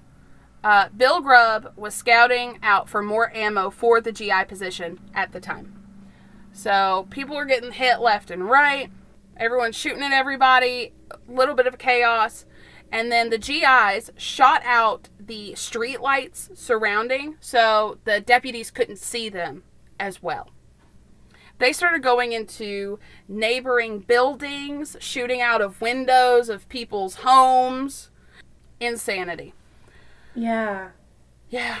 So, one reporter wrote, and this is where, I got like the idea of these people working really well together. It's along the streets could be seen small groups of attacking forces racing through the shadows to replenish ammunition supplies and to improve their firing angles.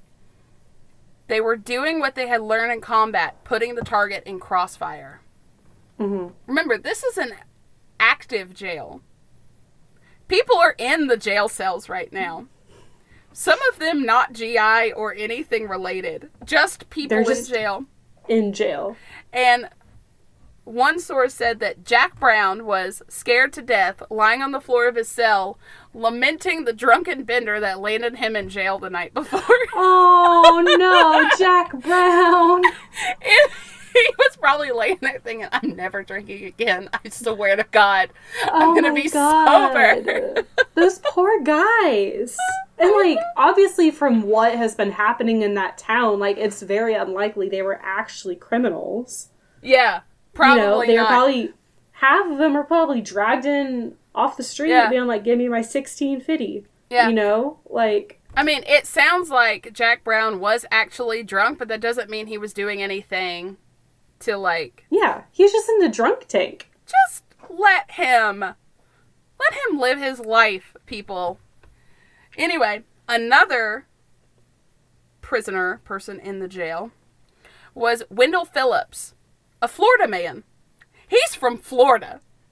He had no clue what was going on. He had been arrested 2 months earlier for robbing a service station. Wow.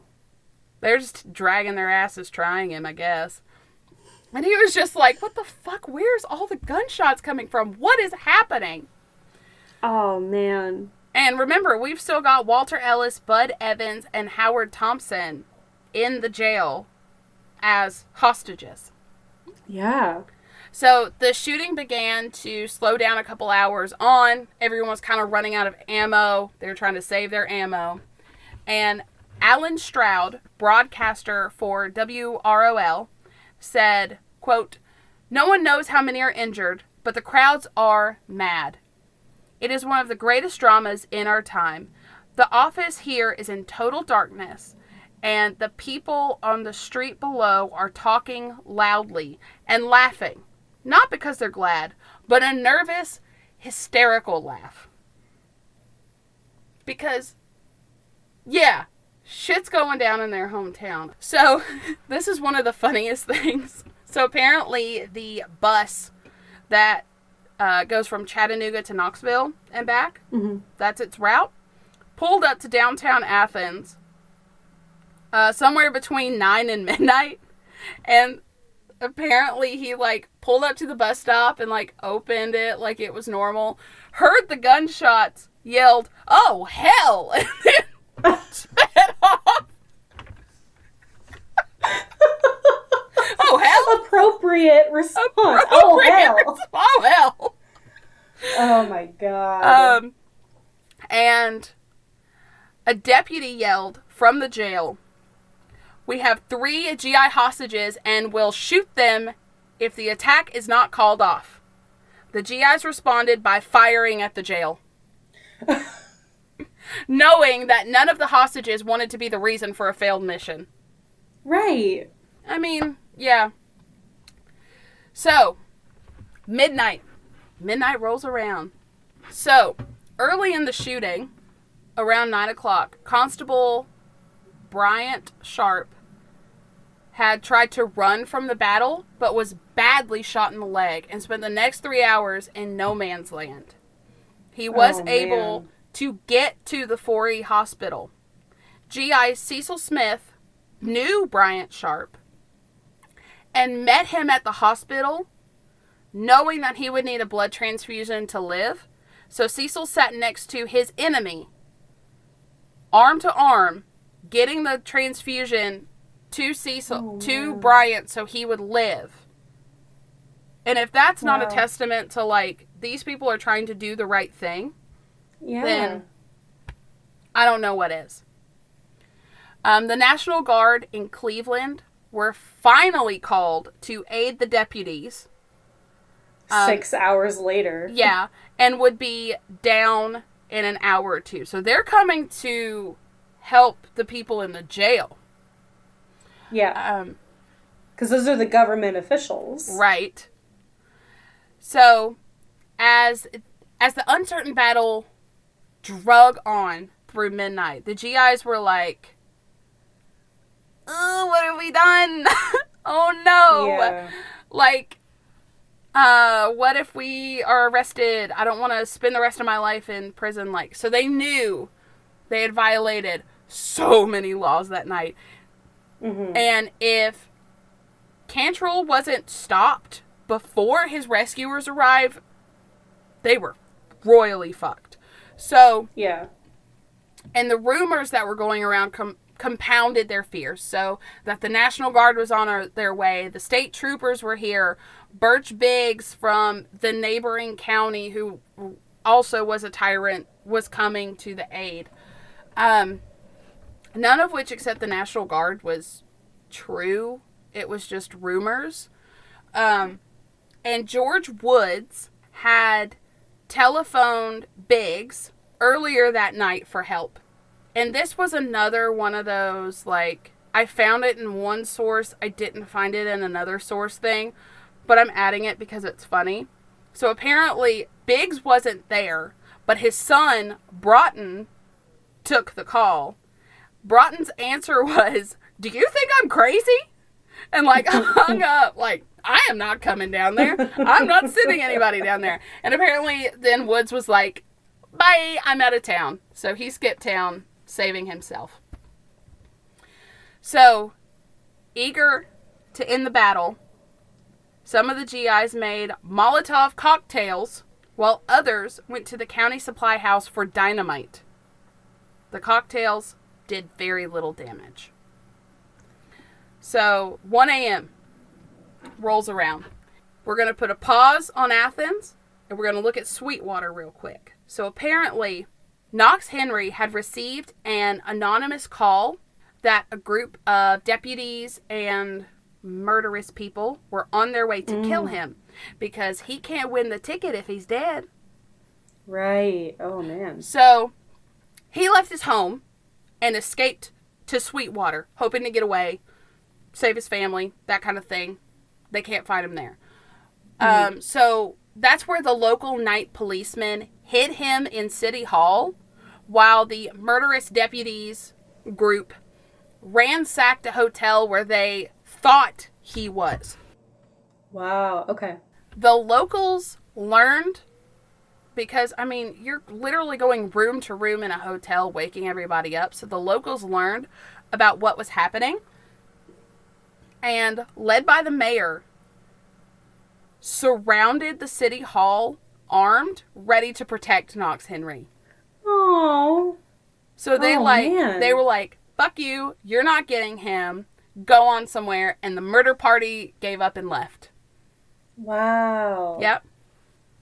So thanks, Sweetwater. We appreciate it. Yeah. Because Sweetwater is not in our county. No, a neighboring it's county. it's a little ways away. A little bit. Just a touch. Just a hair. It's over yonder. So, so we're back in Athens. I just had to tell that little story real quick. Back in Athens, there was still a crowd, still a big crowd. People didn't leave. They just found a safe place to watch it. Yeah. So on Jackson Street, behind the main GI position, it had really taken the feel of a block party. Women were bringing lemonade and cookies to the GI. While this active shooting going on. Yeah, and there's pictures of it too. I'll have to show you. I'll try to take pictures of it. So they're on Jackson Street, which is literally a block away from the jail. So the jail is on White Street. So they're just like, I guess, behind, far enough away where they're just like, here's some cookies, go back to fighting. Love you. So they're still, like, the GIs are still, like, by the waterworks shooting towards the jail? Or, like, are they surrounded, like, on the other side of DPA? Yeah, they've surrounded the jail, really. So the jail was, like, kind of, I guess, I think it was a little bit, there was, like, a hill behind it. And so they've moved to surround the jail itself. So they're fighting in the streets. Jackson, yeah, College Street. Yeah, they're hiding. Hornsby Street, they're hiding behind cars, trash cans, alleyways, all that kind of stuff. And they're shooting. They're really getting that jail in the crossfire. So they're hitting it from all angles. Okay. Ken Mashburn returned to the GI position with the dynamite at around 1 o'clock, or a little, maybe closer to 2. I don't know. So the GIs called, come out in the street with your hands up, turn the GIs loose within 15 minutes, or we'll dynamite the jail. And they were replied with a, quote, ominous quiet. So the deputies didn't respond anything. Wow. So you know what they did? They said, fuck it, we're blowing up the jail. They didn't even give him the 15 minutes? Oh, I mean, they did, I guess. Okay. But the first dynamite was thrown at 2:45-ish and landed under Bo Dunn's cruiser and flipped it over. Flipped the car over. Oh, wow. I would also like to add that during this time, all the deputies had these fancy cars because they were stealing everyone's money. And I don't know at what point, but I think maybe after the they won, people just started flipping the cars and destroying the cars. It was beautiful. So anyway, so 2:45-ish, the first one's thrown. 2:50, they waited 5 minutes. The second dynamite was thrown, but no one surrendered. And at 2:57, the GIs threw a third stick, which was like 5 bundles put together. And they threw it onto the front porch.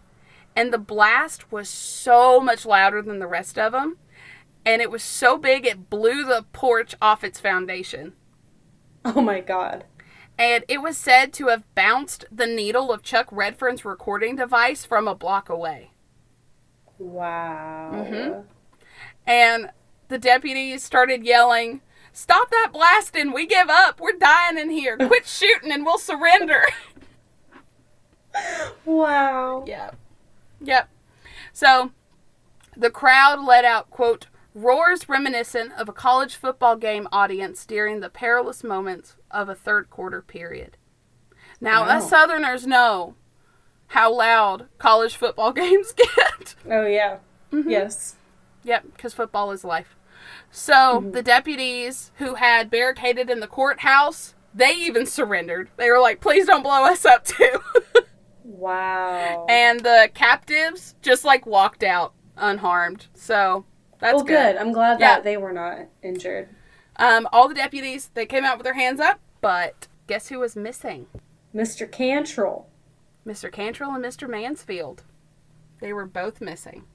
At 3:02 a.m., so about 15 minutes after the last explosion, let's just say a decade of suppressed rage exploded throughout the townspeople. And this is probably when they started flipping the cars and doing the stuff. And they just attacked the deputies. I mean, beat the piss out of them. Probably would have killed them all had the GIs not reined them back Intervened. Yeah. Menace Wilburn, a particularly unpopular deputy because of all the shit that he did. You don't say. Had his throat slashed. After they beat him up, someone was walking him, one of the GIs was walking him to the hospital because apparently Menace's brother was married to that GI's sister. So he really didn't want to go to, like, Christmas get-togethers and be like, why'd you let Menace get killed? I mean, they're in-laws. Yeah, so he took, he was taking Menace to the hospital where someone with a paper bag on his head came up behind them and just, like, cut his throat. Oh, my God. But he did live through that. Apparently the knife wasn't very sharp. So that's good. He was able to make it to the hospital. Okay. Biscuit Ferris, you heard that right, Biscuit Ferris, Cantrell's prison superintendent, had his jaw shattered by a bullet. Oh, God. Wendy Wise was kicked and beaten senseless. I mean, they beat him and then beat him more. And then some were screaming to just hang them all. Like, literally, who has rope? Let's hang these men. Yikes. Some people tried to shoot the other ones, but were stopped because, like, you're gonna kill innocent people. So the GIs were able to really get the crowd under control and cleared the jail of the rioters and then locked the deputies, I guess those who didn't need immediate hospital attention, locked them up in their own jail cells. Like, and there's a picture of them all, like, crowded in a jail cell. That's fair. Yep. So at 4 a.m., Woods stated, because he was one of the election commissioners, he stated to the DPA for the morning paper to run that, quote, as a member of the McMinn County Election Commission, I will concede that the GI candidates have been elected. Oh, good. And at 7:05, the DPA received a telegram from Paul Cantrell's brother stating, quote, on behalf of my brother, Paul Cantrell, I wish to concede the election to the GI candidates in order to prevent further shooting. And it was signed Frank Cantrell. Wow. Armed veterans stood guard at the jail and the courthouse overnight. Patrols marched up and down the streets. Small groups of GIs raided houses for escaped deputies.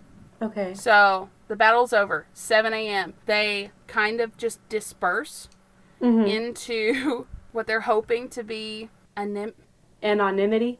Yeah, that word. I don't know why I can't say it.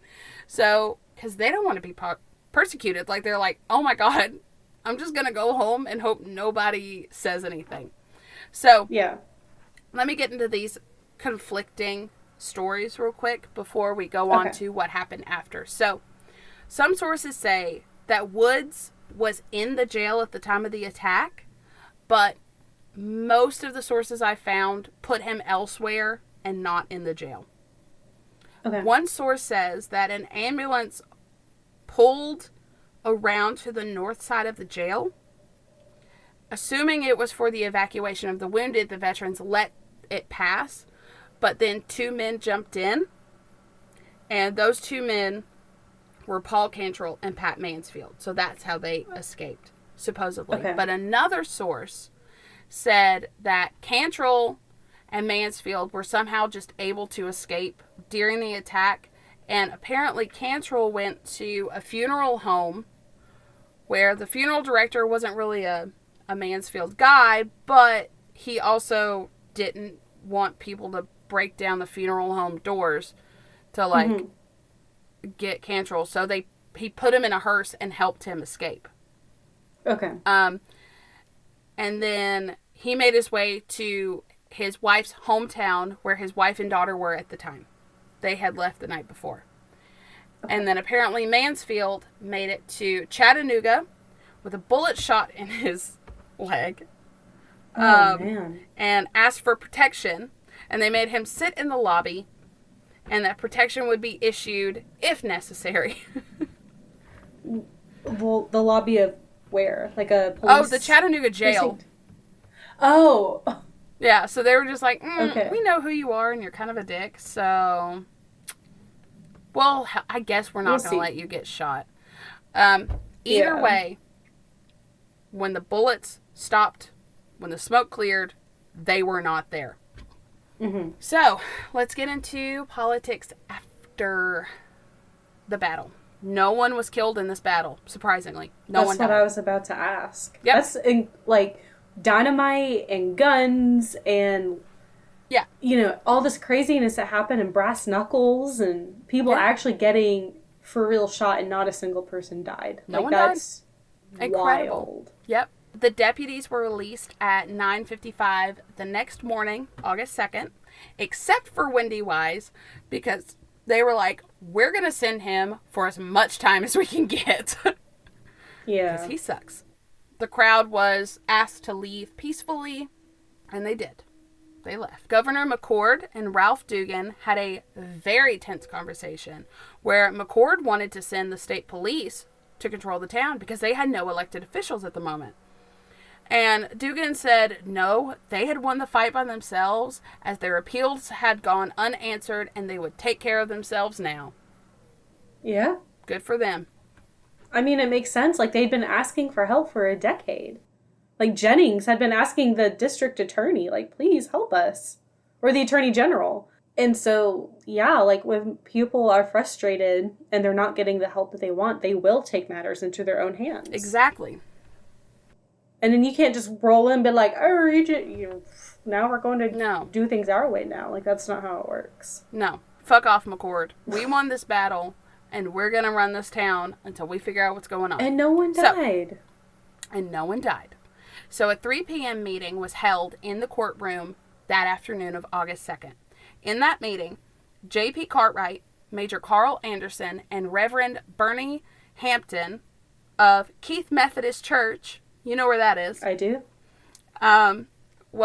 They were assigned to lead the county while things got sorted out. Okay. So in the following days, armed GIs patrolled the streets of Athens. Things were still really tense with rumors of Mansfield's army poised to reclaim Athens. Hundreds of men were issued permits to carry weapons. Machine guns on rooftops guarded the approaches to town. Several times the groups rushed to barricade roads and occasionally stopped innocent travelers in their attempt to thwart an invasion that never came. Okay. So, it's not like they were being harassed or anything, but they were just being very overly cautious, which is fair. So, on August 4th, Mansfield telegraphed his resignation as sheriff of McMinn County to Governor McCord. And requested that Knox Henry fill his unexpired term, which would have ended on September 1st. So, Knox Henry got an extra month out of it. Okay, there you go. So, Henry was appointed immediately, and State Representative Woods returned to the county under GI protection to convene the election commission and certify the election. So, they had to have somebody from the commission to do it. And apparently, a cheer rang out when they announced that Knox had won the vote 2175 to 1,270. So, there were only like 3,400 votes or something like that year, but he won 2-1 basically. 28 elected officials resigned in McMinn County and were replaced after this happened. Were they all part of the Cantrell machine? Yep. Not surprising. Yep. Only 2 officials stayed, and they were like not even that big, and I forgot to write them down. So apparently Ray Hammer, Mr. Hardware Store owner himself, became the mayor. Oh, there you go. I know. Shy Scott became alderman. J.P. Cartwright replaced Cantrell in the Senate. Okay. And John Peck won Wood's seat in the House.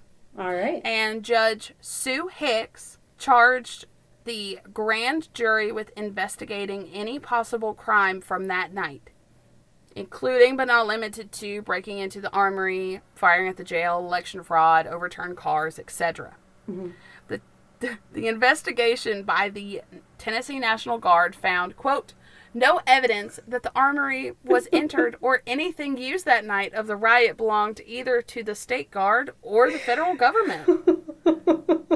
And when investigators would come into town to ask the town questions, everyone was just like, I don't know. I didn't really get a good look at who the shooters were. I mean, I didn't see anybody. I didn't recognize anyone. I mean, one guy was just like tall, I guess. And like, that's so funny. Oh my gosh. I mean, the only reason that these people didn't get jail time was because the town was behind them 100%. And they were just like, I ain't ratting out my neighbors. Well, and like they helped the county. Like they helped free them from the corruption of the machine. Yeah. Yeah. I'm sure even the people that did vote for Cantrell didn't want to. They were just scared not to. Yeah. And in the press didn't take it very well, only because they're only seeing the one day. They didn't see the 10 years of corruption before that. So right. I was reading this and I was just like, you're not getting it right. Yeah. And that's why I was like, I'm going a two-parter on this one. So, on August 2nd, so the day after, headline in the New York Times wrongly trumpeted the news that a Tennessee sheriff was slain in primary day violence. Wow. Get it right, please. Yeah, it sounds just like it's a very reactionary headline. It's like Salt Papers, probably. So, all day long, reporters with cameras and notebooks just poured in and just took pictures, questions, all that stuff. That's pretty much the only reason I think we have the pictures that we do. Yeah. Except there were a few that happened during the shooting, but none of them had faces in it. Mm-hmm. So you couldn't even tell. So at first, the victory seemed to not be fixing much of anything, at least nationally. So another New York Times stated, quote, corruption, when and where it exists, demands reform, and even in the most corrupt and boss-ridden communities, there are peaceful means by which reform can be achieved, but there is no substitute in a democracy for orderly process. You're wrong, New York Times, that there was only one way to get this done. Yeah, because they tried peaceful methods. They tried. And the syndicated columnist Robert C. Ruark commented, quote, there is very little difference essentially between a vigilante and a member of a lynch mob, and if we are seeking an answer to crooked politics, the one that the Athens boys just propounded sure ain't it. Commonwealth cautiously compared the battle to the American Revolution, then went on to say that, quote, nothing could be more dangerous both for our liberties and our welfare than the making of the McMinn County Revolution into a habit. So I do understand, like, we can't use guns to solve all of our problems. My counter, what these citizens were experiencing a decade of absolute tyranny. I mean, that's what it was. Like, they were in a very corrupt, very, like, they had no power. They lost all their power. So, like, it's so crazy to compare them to the Revolutionary War and then be like, you know, like this. I mean, it definitely shouldn't happen all the time, but people should not be brought to those circumstances. Like, people deserve to live in a democracy where they have elected officials that they choose to help better their society. That's the whole reason we have a democracy in the first place. Exactly.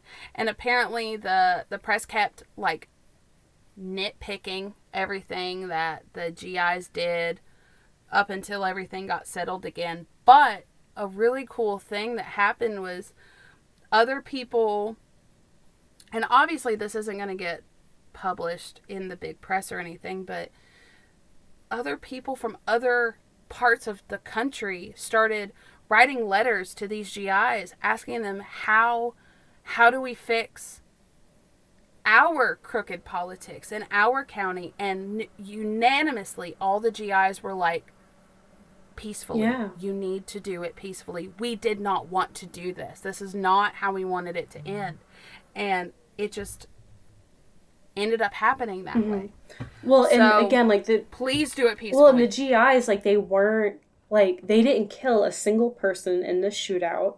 They, as soon as, you know, the deputies surrendered, they laid down their arms. They made sure that they were protected from the crowd that wanted to kill the deputies. And they're like, no, like, no one's going to die tonight. And one of them went and saved that one guy on purpose, specifically went to the hospital to give him a blood transfusion. Yeah. That's not how they wanted to do things. They just wanted to change the political structure in their county. Like, they weren't gunning for blood. They didn't want to massacre anyone. And that's what the difference is. No. Like, I think that's what it's interpreted as, like, by these newspapers. Like, oh, it's just, like, this crazy massacre, and, like, they're just trigger happy and, you know, all this stuff. Like, that's not what happened at all. Like, you have to look at the context of why this happened. Yeah. And that's, again, another reason why I went into detail, because if you just look at the story, you think, oh my God, why would the GIs do that? And that's exactly what these news sources did, is they looked at the one day and they took a snapshot and they were like, man, those GIs have lost their minds. Yeah. We can't do this. But if you look at the whole story, you realize they didn't have another choice. Yeah. And they were getting their town back. Mm-hmm. So, a little bit of the aftermath. So on August 11th, 1946, the 5 GIs elected to office in McMinn announced that they would only take the $5,000. Everything past that would go back to the county.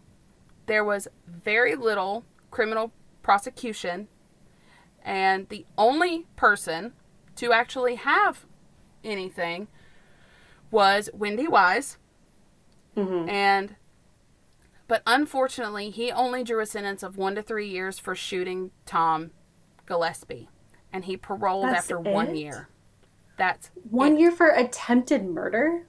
Yes. And George Sperling, remember, he was the deputy that murdered Earl Ford. Yeah. He was actually convicted and sentenced to 15 years. Still not long enough for murder. Not long enough, but it's better than 1 to 3 years. Yeah. Not near long enough, though. They did form the Good Government League, and that held town hall meetings to improve government, and it sounds like the Justice League. It does. To me. Good Government League. The Good Government League. Knox served 2 terms as sheriff, but unfortunately he died at the age of 39 after a couple months long of an illness. Oh, no. His so young. His chief deputy was Otto Kennedy. Okay. And Otto Kennedy succeeded him after his death. Okay. So Paul Cantrell, after seeking asylum in Chattanooga for a while, he returned to Etowah and just operated the bank with his brothers. No more politics. He just lived in Etowah and was like, I'm in this bank now. Yep. Do nobody no harm, no how. No. Just me in this bank here. I ain't never hurt nobody. Like, what? He just, like, alright, I'm just gonna live the rest of my life. Yeah, he didn't do politics anymore. Pat Mansfield returned secretly to Athens on August the 8th, which was very soon. The 8th. Yeah, that was only a week later. Yeah. He resigned his membership on the election commission. He met with Otto Kennedy for 2 hours, apparently with no ill feeling on either side, and then announced, quote, I'm through with politics for good. It'll sure mess you up sometimes. I'm going back to railroading. Yeah, go back to railroading, Mr. Mansfield. Yep. No more exploiting your constituents. Thanks, bye. On the first anniversary of the incident, the Times reported, quote, "Today it appears that this political coalition of World War II veterans for direct action in community affairs, which many at the time regarded as a factor likely to develop nationally in the post-war period, comma, was purely a local phenomenon to which veteran participation was incidental." So I guess they thought that veterans all over the country were going to, like, start a revolution. No.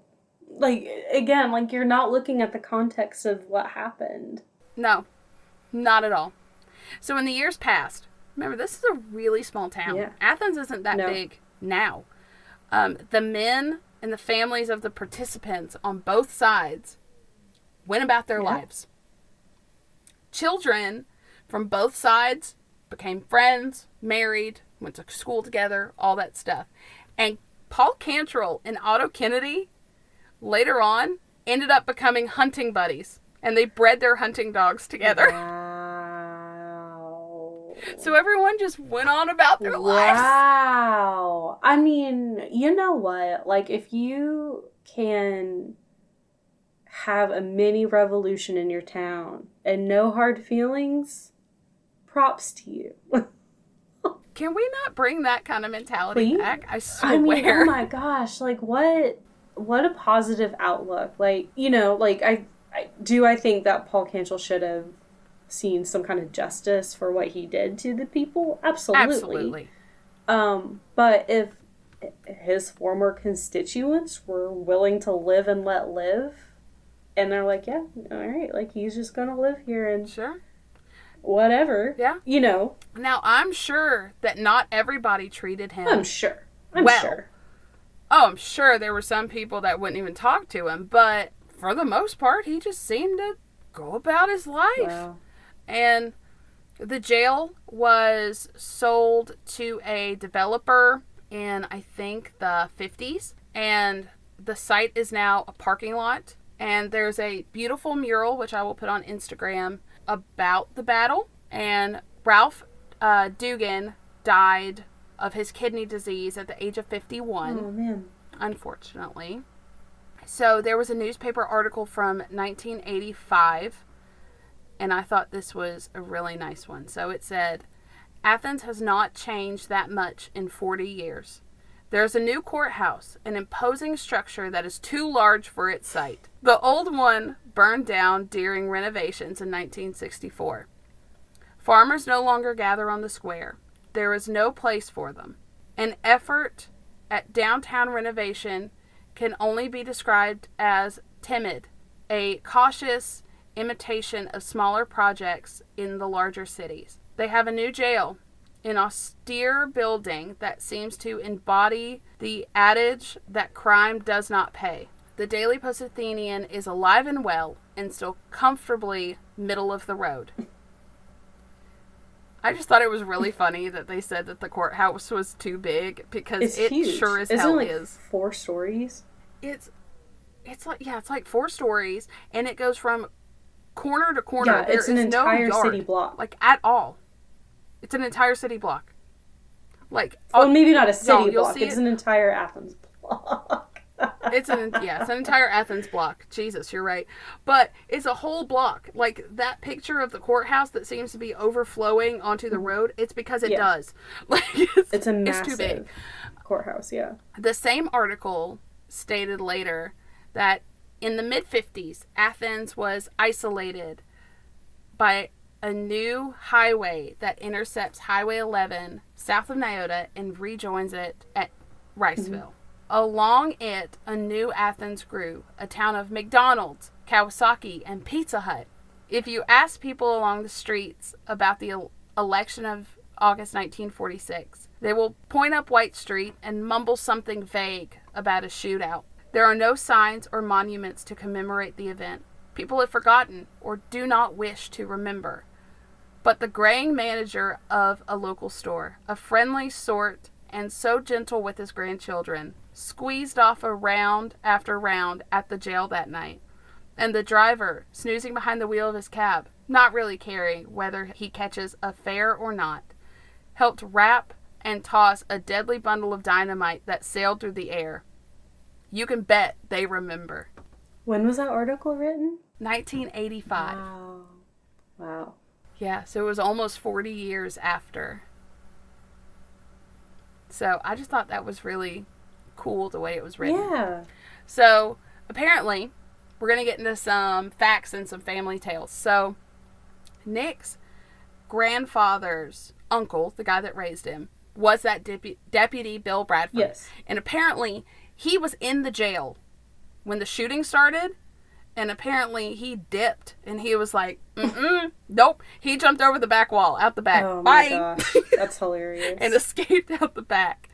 Apparently, what my dad told me was that at the time, my papaw, my dad's dad, was about 17 at the time and lived on the hill, like behind the jail. And after the dynamite exploded, he just like ran up onto the porch. Like he was just like, what's going on? happening? Like a curious teenager. Wow. Like, Papaw, that's not smart. So the armory, remember Corey's family owned Case? Yes. The trucking company? Yes. Corey's family owned the armory. That was Case. Wow. I had no idea. Wow. Okay. How have I known Corey? How have we known Corey for 20 years and not known that her family just owned the armory? Nancy worked there for decades. Like, just, okay. That's crazy. But I mean, like, with all the walkers that were talked about, like... Yeah, and not necessarily, I don't think any of those walkers were related to that family. our walkers. Yeah. Yeah, I think they were from different parts. Another one of Lou's cousins, like second cousin or something like that, was the granddaughter of Otto Kennedy. She was mentioned in this book. Oh, wow. Okay. Yeah, so, small town. There was, in, I think, 94, a Hallmark movie made, like, based on the Battle of Athens. That's the one that I watched a couple weeks ago, and I was like, I'm watching a Hallmark movie. No shit. Watch it. It's called An American Story. Audience, please watch it. I found it on YouTube for free. Okay. An American Story. There is a little, American Story. There is a little part in the beginning that, for some reason, doesn't have sound. Get past that part, you're good to go. It's just it's nothing important, so it's fine. So there have been other books that I wanted to read that I just didn't have time. One of those is called Swifter Than Eagles, Bill White and the Battle of Athens, written by Howard Cook. And the other one is The Battle of Athens by C. Stephen Byram. They're older, probably harder to find. The one that I referenced a lot, along with other references, was called The Fighting Bunch, The Battle of Athens. It was written by Chris DeRose. He started researching in 2018 and finished the book in 2020. So it's a newer edition, and he was able to, because unfortunately everyone that participated has passed, because it's been 80 years. He was able to talk to the children and grandchildren of these people, find documents that these people had left behind that they wouldn't have showed anybody else, but maybe their kids and grandkids didn't have any qualms about showing people. So he has probably an entire chapter's worth of sources in the back of this book that I think makes it a really good reference. So he interviewed a bunch of people. He seemed to go through a lot of like newspaper articles and stuff like that. So that's a really good. You can find it on Amazon for like $15. Highly suggest it. He has pictures in there about, you know, what happened and all that stuff. So it's really cool. Also, a lot of back history. So many things. Half of my book is highlighted. I think I put maybe a third of what I wanted to put in here in there. So please go down there and read, or go read the book. But where I want you to go is the Living Heritage Museum in Athens. If you're ever in the area, please go down there and see them. They're wonderful people. I walked in, I told them I was doing a podcast. They took me directly to to the cases. They were like, if you need anything, let me know. Take all the pictures you want. They're wonderful. Morgan and I went to high school with the curator. Found that out when I went in there. And I will post the address and the link and everything I can about it in the notes. And fun fact, the museum is in the old high school building. Mm-hmm. So I don't know if you know that. I did know that, actually. You did know that. I think it's in the museum. Like, this is the old, like, women's... It's like the old McMinn County High School, and it was also the old women's college. Something like that. Something like I think my dad went to high school there, is what he said. I was about to say something mean. Say it. So let's say Rob's old. I love you, Rob. So we have a special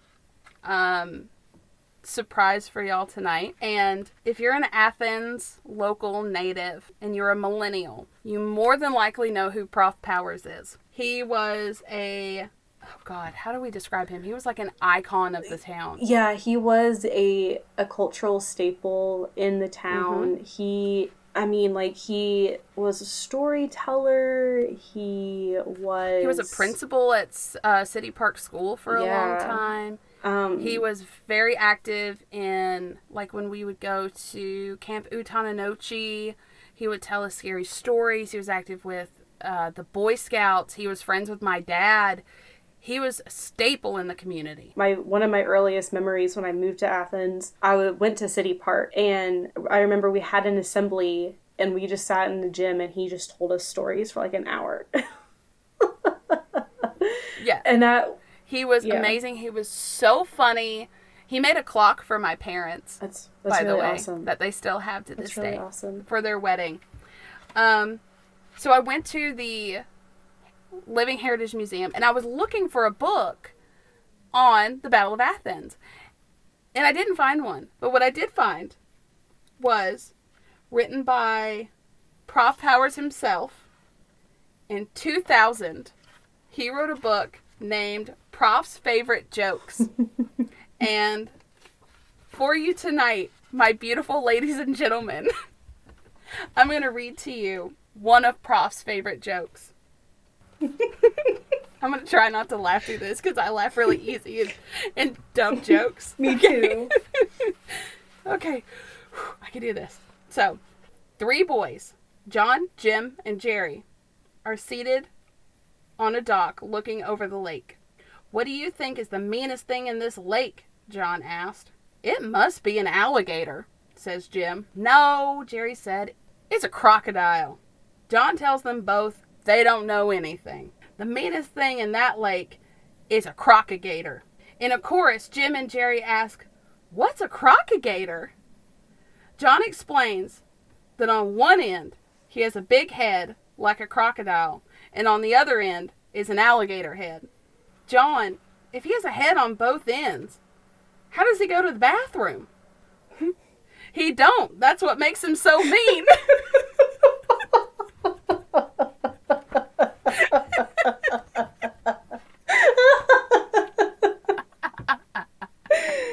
And that's on page 1. Y'all get ready because I'm going to read more of these later on. Not today. Okay, so thanks for listening to the Battle of Athens. I know it's been a little longer than we anticipated, but I was obsessed with this, and thanks for sticking with us. If you want to email us at illequippedhistory@gmail.com, no dashes or anything. Find us on Instagram at illequippedhistory, and maybe a Twitter like, coming share, soon. review. Maybe a Twitter coming soon. We've been talking about it. So if you want us to get a Twitter, let us know. Okay? It's kind of a minefield Thanks. right now. Like, we were talking about it, and we're like, do we want to do a Twitter? I don't know.